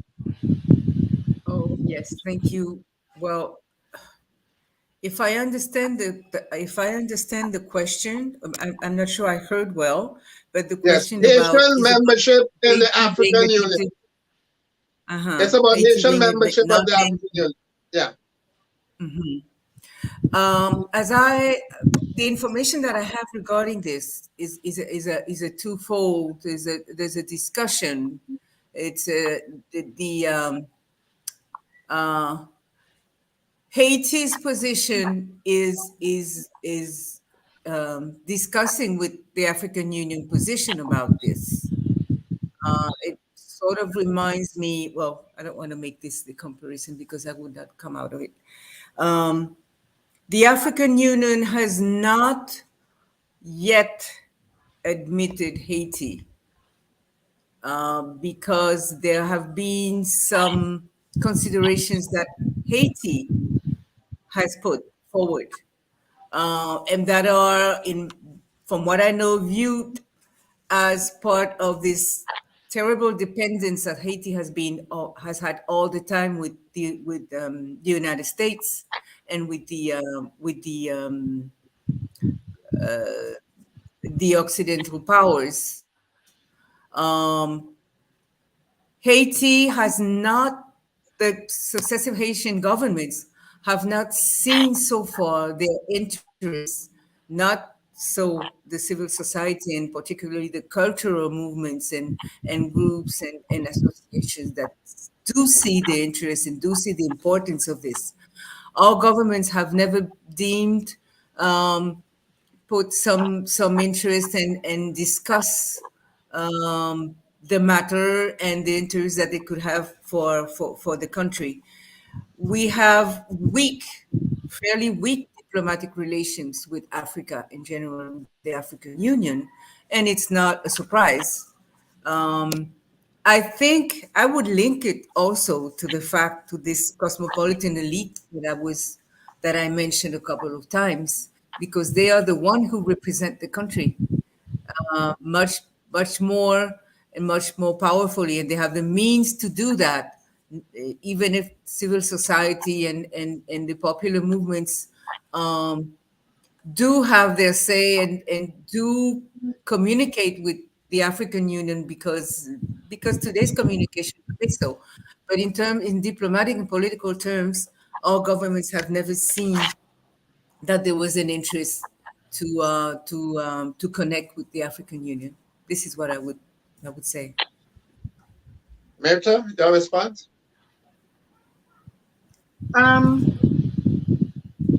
It's true that there has not been much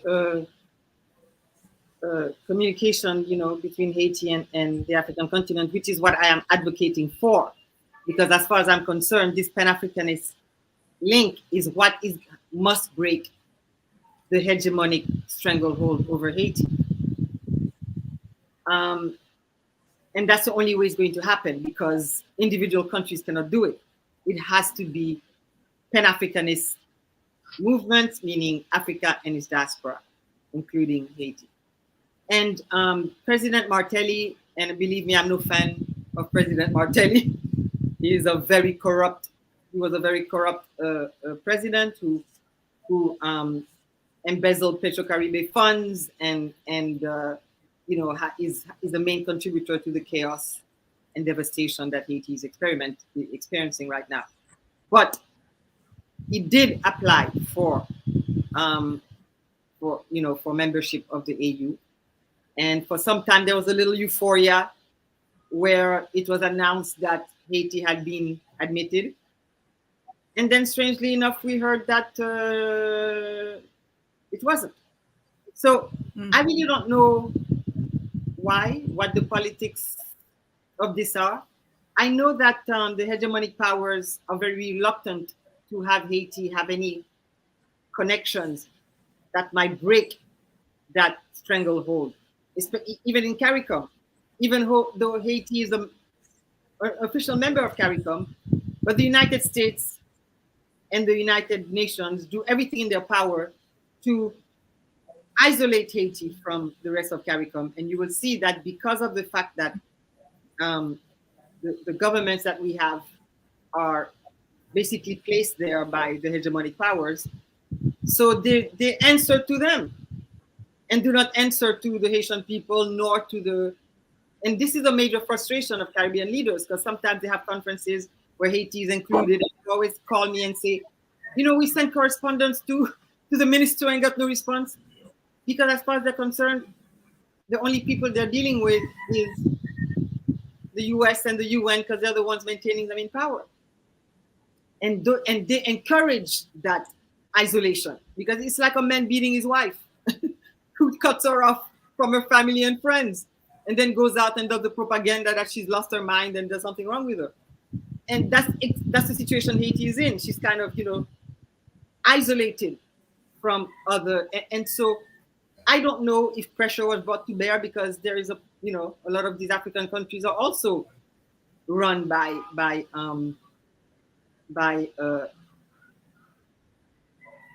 leaders who are controlled by colonial powers, right?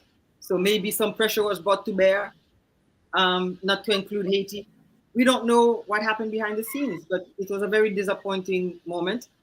And I believe that it can still happen, because there are revolutionary, conscious, progressive forces in Africa, which hopefully will take over at some point, and we can form this international Pan-African family, which is the only thing that is going to counter the global white supremacist control. Dr.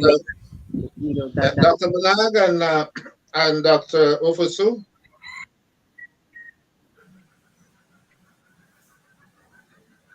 Unmute, please. Unmute. Thank you. Okay, so I'll go first, and then Dr. Bernard can conclude on that. In fact, this particular discussion has been done over and over and over, and sometimes it looks like it's easier said than done. Even the AU in itself, as an existent body, it has not been fully realized. Okay, and we are all referring to the hegemony and the powers that be and the influences that take place, and because of that, you realize that the African Union has been grappling with this united front for a very long time. And it looks like the African Union in itself is more or less like a talk shop that we sat down and Gaddafi was murdered by the same powers that be. So the issue of Haiti joining the African Union is not that simplistic, and you realize that there are persons in political positions who have ties with the powers that be, and sometimes you realize that some of these their decisions are buried and shrouded in some secrecy because they are being controlled by the forces. And therefore, people are threatened that, because I've seen videos that have gone viral of former CIA personnel admitting what they have done to African leaders, killing some, on the side, not with guns, but sickness and all kinds of stuff. So this African Union thing and the sort of control that it has is a very, very difficult situation for us. I was showing to Dr. Bernard another video that has gone viral of some African youth. It was a lady who have decided to form a group to raise new leaders on Pan-Africanism, who are going to take hold of the realms of Africa. They want to train African Union leaders, not political leaders, like African Union political leaders who are going to have the vision, to bring Africa together, to have a vision that is African focused, not individual country or nation states. And I think that is where we need to go. So for all of us, I think it's a task that we must look at, to bring up people who are conscientized to have the African people across the world at heart, that we can begin to unite ourselves as one body across the world. And that is the only way that our voices can be as vociferous as possible, because we have our people everywhere across the world infiltrating all these powerful countries. Right. So just to add to what Dr. Fosu has said, I think Dr. Kwame Nkrumah and Ture, a combined force of Kwame Ture that we are celebrating, they would be shaking in their graves to think that the Africa and the black race that they have left still has not found the need to unite for their common destiny. The case of African Union, I think the way forward for the membership of Haiti, I know since 2012, Haiti has been given an observer status, and conversations are ongoing to full membership. Of course, you have the forces, the new colonial forces operating behind the scenes. But what I think is important is what Dr. Sabine and Mirta are doing with their activist roles. And what is important is to have civil society, especially led by the youth, to champion the cause, because it is happening on the cultural front that now the world is having to capitulate to what Africa, the new African youth, is doing. So I think if we can channel our energies there, we can get our political leaders to realize that they are not doing themselves any good, neither are they doing their nations or their populace any good, because they are not leaving any legacy that would be worthy of mention. So I think going forward, we should begin to have an inclusive sort of conversation where the youth plays a very central role, because they have the numbers, and that is what matters. Because when you have the masses agitating peacefully that this is what we want, then you have no option but to respond to the needs. So I think if we begin to engage in this sort of forms, we would be making some headways, because all the Pan-African ideas have emanated from the Caribbean, from the diaspora. It starts from the diaspora before it gets to the mainland. So I don't see why we should be reluctant to want to include the diaspora in our affairs when they always lead the way for us to emulate.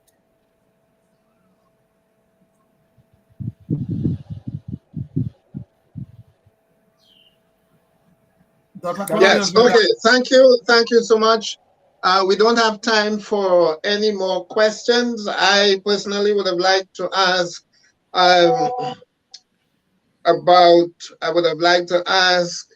Dr. Manigat about the state capture by the gangs. What role might the United States and France be playing in all of this to sustain this instability and tragedy?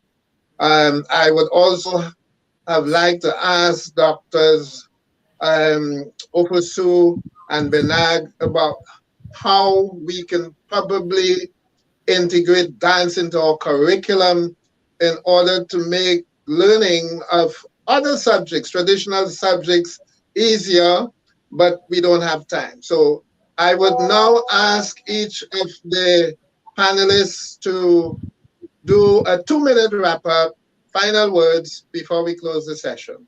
We would go round clockwise, starting with Sabine. 2 minutes, wrap-up statement. Thank you. Well, I would be maybe shorter than 2 minutes, just to thank everybody and to emphasize on what has been a point that does not come up all the time because of the current situation in Haiti, where we're overwhelmed with news about violence and crimes and kidnappings and slaughters. That we have a population that stands up to its values, that is willing to make a new country, that is asking only, hands off Haiti, please let us settle our matters. But we cannot do so if we do not get off the grip of imperialism that is maintaining the present situation and then asking us just to go and on a dialogue where we can fix things without justice and reparation. Haiti needs help and solidarity, but we need first to be respected in our independence and our will to freely choose what kind of country we want to build. Thank you. Okay, I've just been told that we can continue for a few more minutes. So that brings me back to the two questions that I've asked.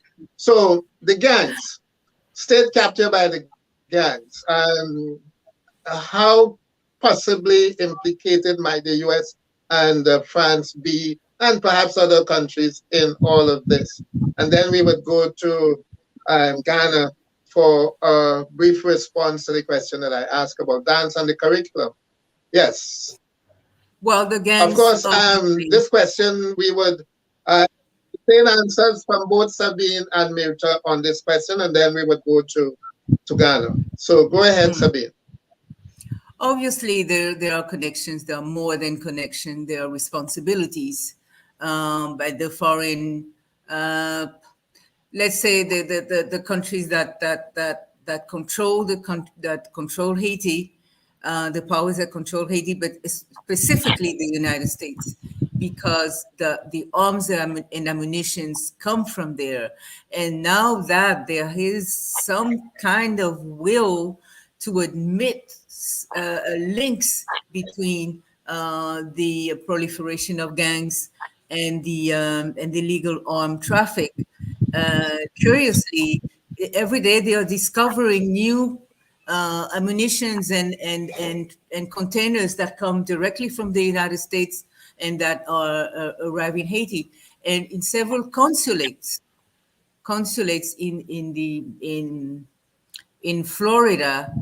One of them I remember in a consulate from the Dominican Republic. 2 people were arrested in connection with this traffic. So the gangs are being armed, and they have been armed, and they're being tolerated by the present government because it's only the only thing that separates him from being ousted. The gangs, the state institutions have collapsed. And there is a direct responsibility that the Catholic Church, who has emitted a very strong position a couple of days ago, has directly responsibilized the private sector and the foreign powers. Yes, Mirta, could you address the same question?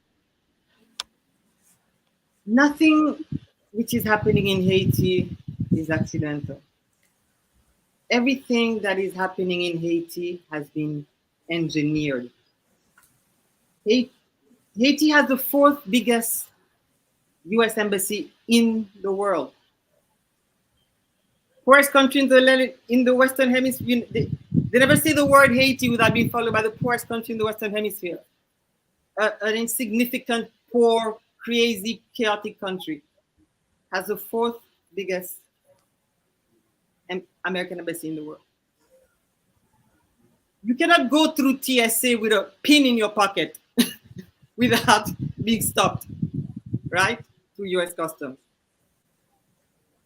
The US Coast Guard lines the coast of Haiti to prevent the refugees from fleeing the burning house that they set on fire. There is an embargo, an arms embargo against Haiti since 2004. And yet the gangs have more weapons. Haiti is awash in war weapons. They have bigger and more powerful weapons than the US Army. Right? Every day they're kidnapping people. They're as I said, bodies are lying on the streets being eaten by dogs because their loved ones cannot even go to recuperate the body because of ongoing. It's the wild, wild west. Gangs are shooting in the streets. People are afraid to leave their house to go to church or go to school. You don't know if they're going to come. Everybody in Haiti who goes out doesn't know if they're going to come home. There are a whole section of the country that you cannot even pass through that are cut off. And every day you're hearing that another section has been cut off, another section has been cut off, as if they're trying to surround the capital and put a siege on it. The Prime Minister says not a word about the carnage. He's tweeting about the assassination of the Japanese president.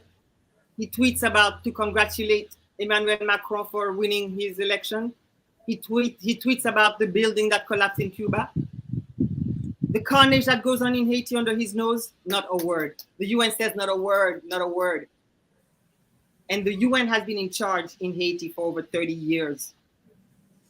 Under their watch, Haiti has gone from being a poor struggling country to an open air cemetery,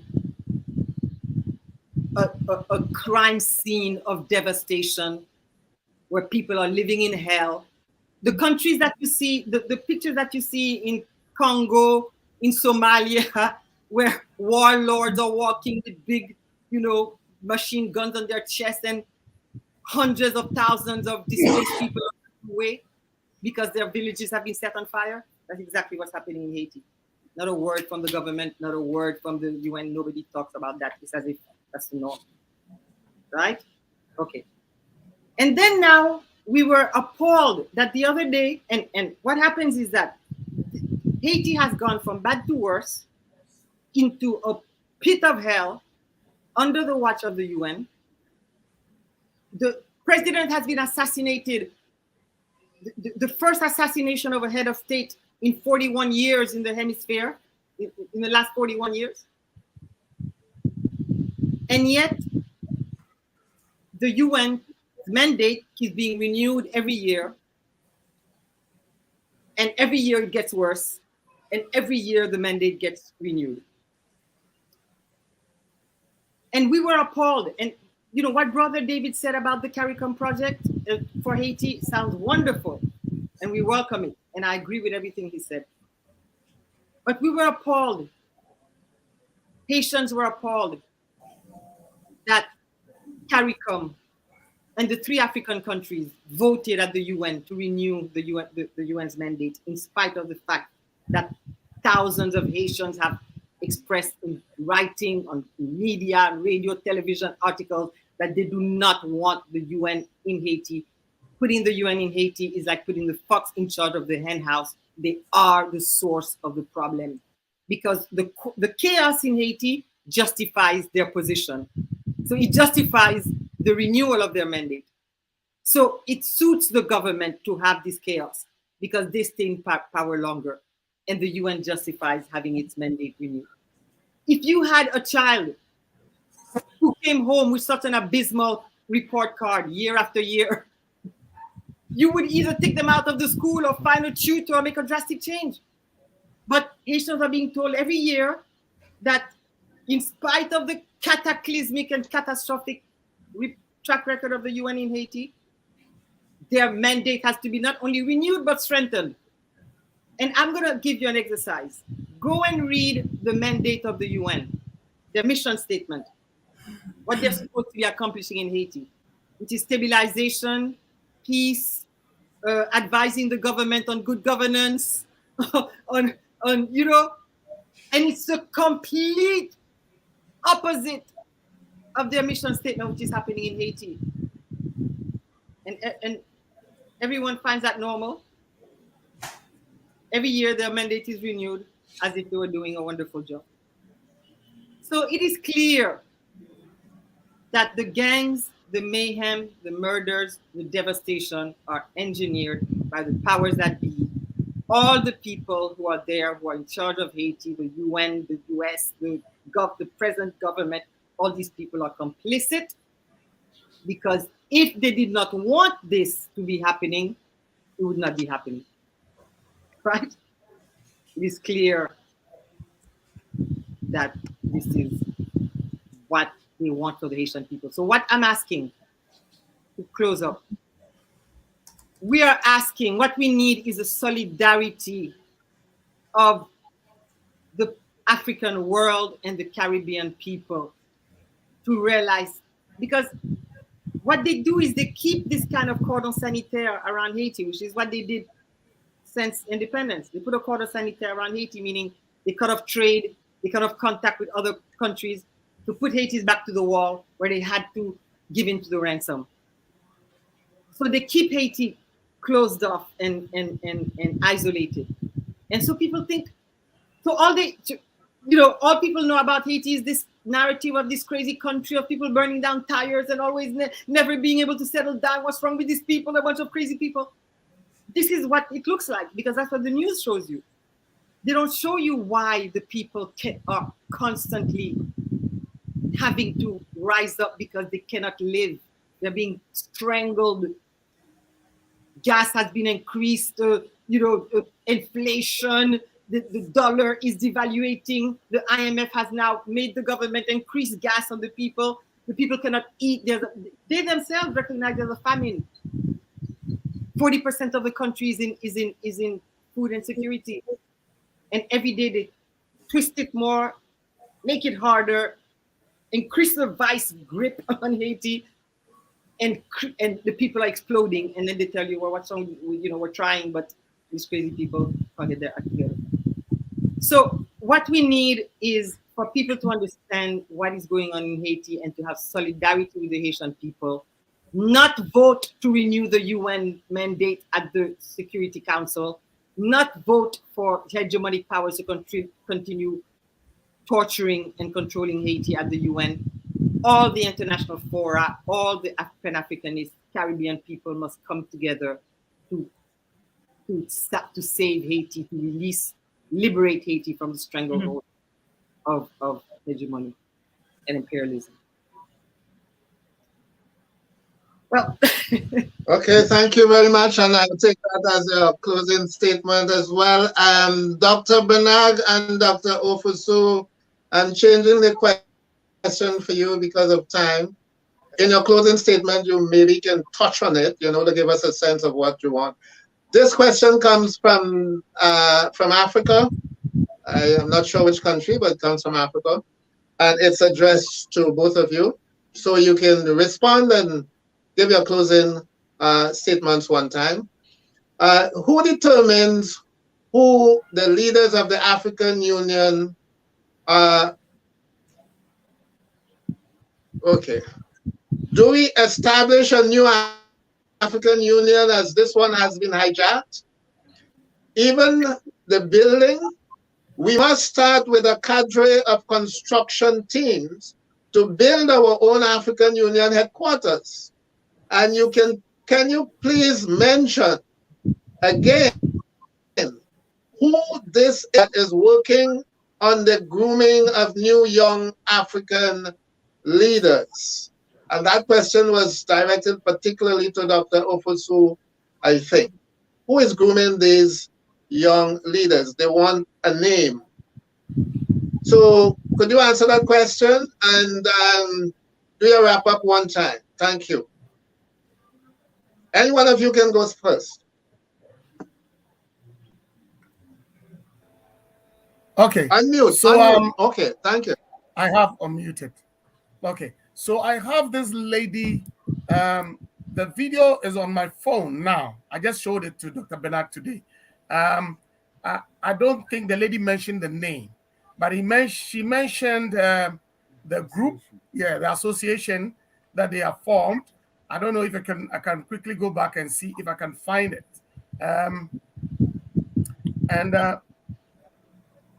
Let's see. yeah, I don't know if you can take his detail so that I can forward the video to him. Then he can have a closer look at the lady. They are advocating that we start dealing with the leaders. I don't know if you can see the Let me ask a series of questions to set the context. I don't know whether you can see. As an African, are you not tired of the endless cycle of poverty, violence? Yes, yes, we can see her.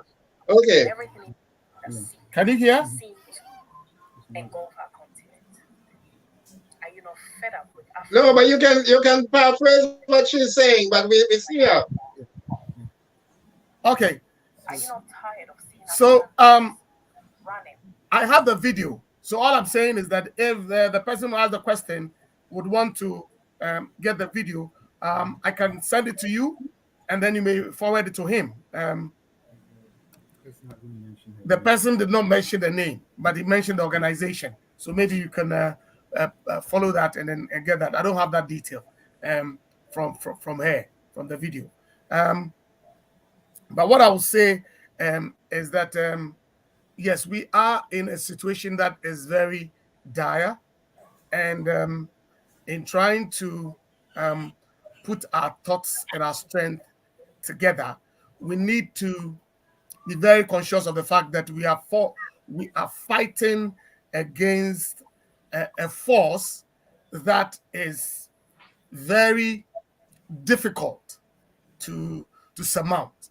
And therefore, we must be very circumspect as to what we will do, the actions that we are going to take as a people, and go ahead of them in our thought process.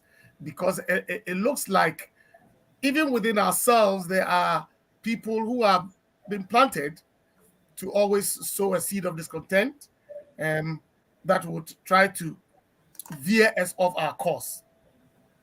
That is why I side so much with what the lady is saying of bringing up African Union leaders, training them, indoctrinating them.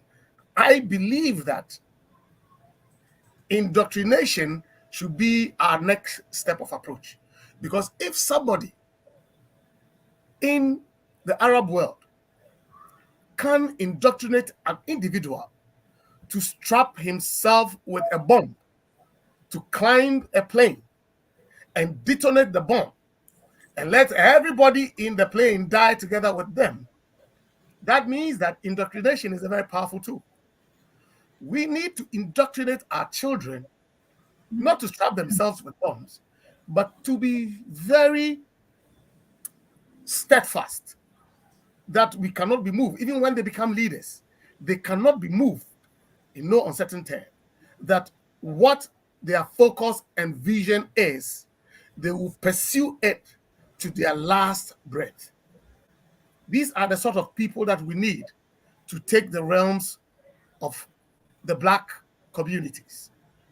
Other than that, almost all the ones who are coming are just people who are representing the neo-colonialists, and all they're looking at is their bellies.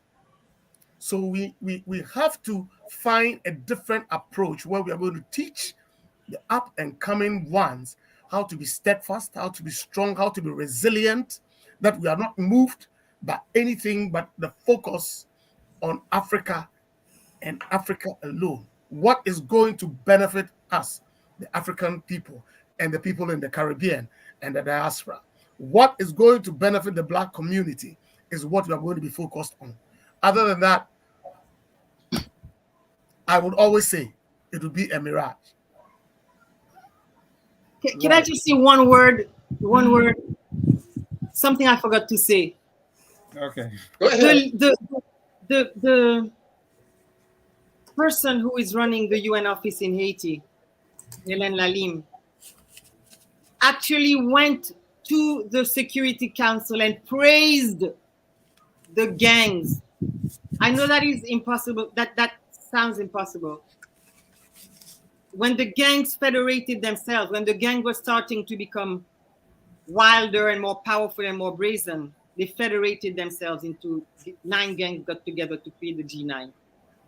And this lady and the Secretary General of the UN, Mr. Guterres, actually went to the Security Council and praised the gangs. I swear to God, she praised the gangs and said that thanks to the federation of the gangs, crime has diminished. And that is when the explosion of gangs and kidnappings and murders started, where we now have literally blood running in the streets, right? So this is something that I had to say because I know it sounds hard to believe, but that's actually happened. Thank you. Thank you. Dr. Medad? Right. Dr. Okay, Medad, so go ahead. I'll keep it very snappy. Yes, they say he who pays the piper calls the tune. So if we can sit down for a foreign nation to fund our African Union building and headquarters, then it speaks volumes about the control that we have over that institution. And I think it's about time that we empower the African youth and persons to take their destiny into their own hands. We have got all the resources. I mean, it is ridiculous that we would be going to the IMF and the World Bank just because of some personal interest and misguided leadership. And that is why I think that the youth is central, because they want to live a good life. And if we let them know that charting this path is going to lead you to troubles and nothing else, and if you take the alternative route, chances are you're going to live longer and enjoy your toils. Obviously, I think that would appeal more to them, and they are now the majority on the continent, and I believe in the diaspora. So if we engage them, of course, we've got some experience. I mean, those of us like the likes of Sabine and Mirta, who are not playing to the gallery, but I mean, being there, being critical and being there for the people. If we lead these people, I think the people would have the corrupt leaders would have to capitulate and then do the right thing. So, by way of conclusion, I think that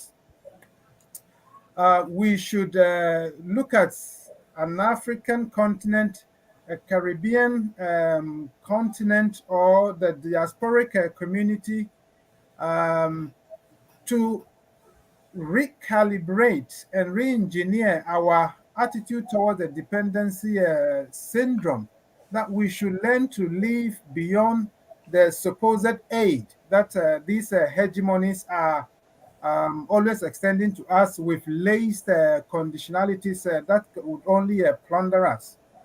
So African and Haitian arts work or artistic output should also be given a sort of a stage to flourish and also lead the charge on this whole idea of rebirthing and remembering and reimagining a desired Haitian country, Caribbean or diasporic community, as well as the African continent.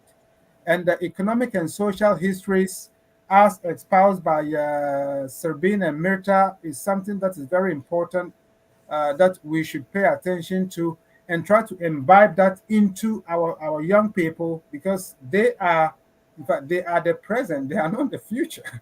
They are the present and will grow into the future. So if we get them on the right track, I think that we will be going back to pick that which belongs to us. And in the Ghanaian parlance, we call that Sankofa. Thank you.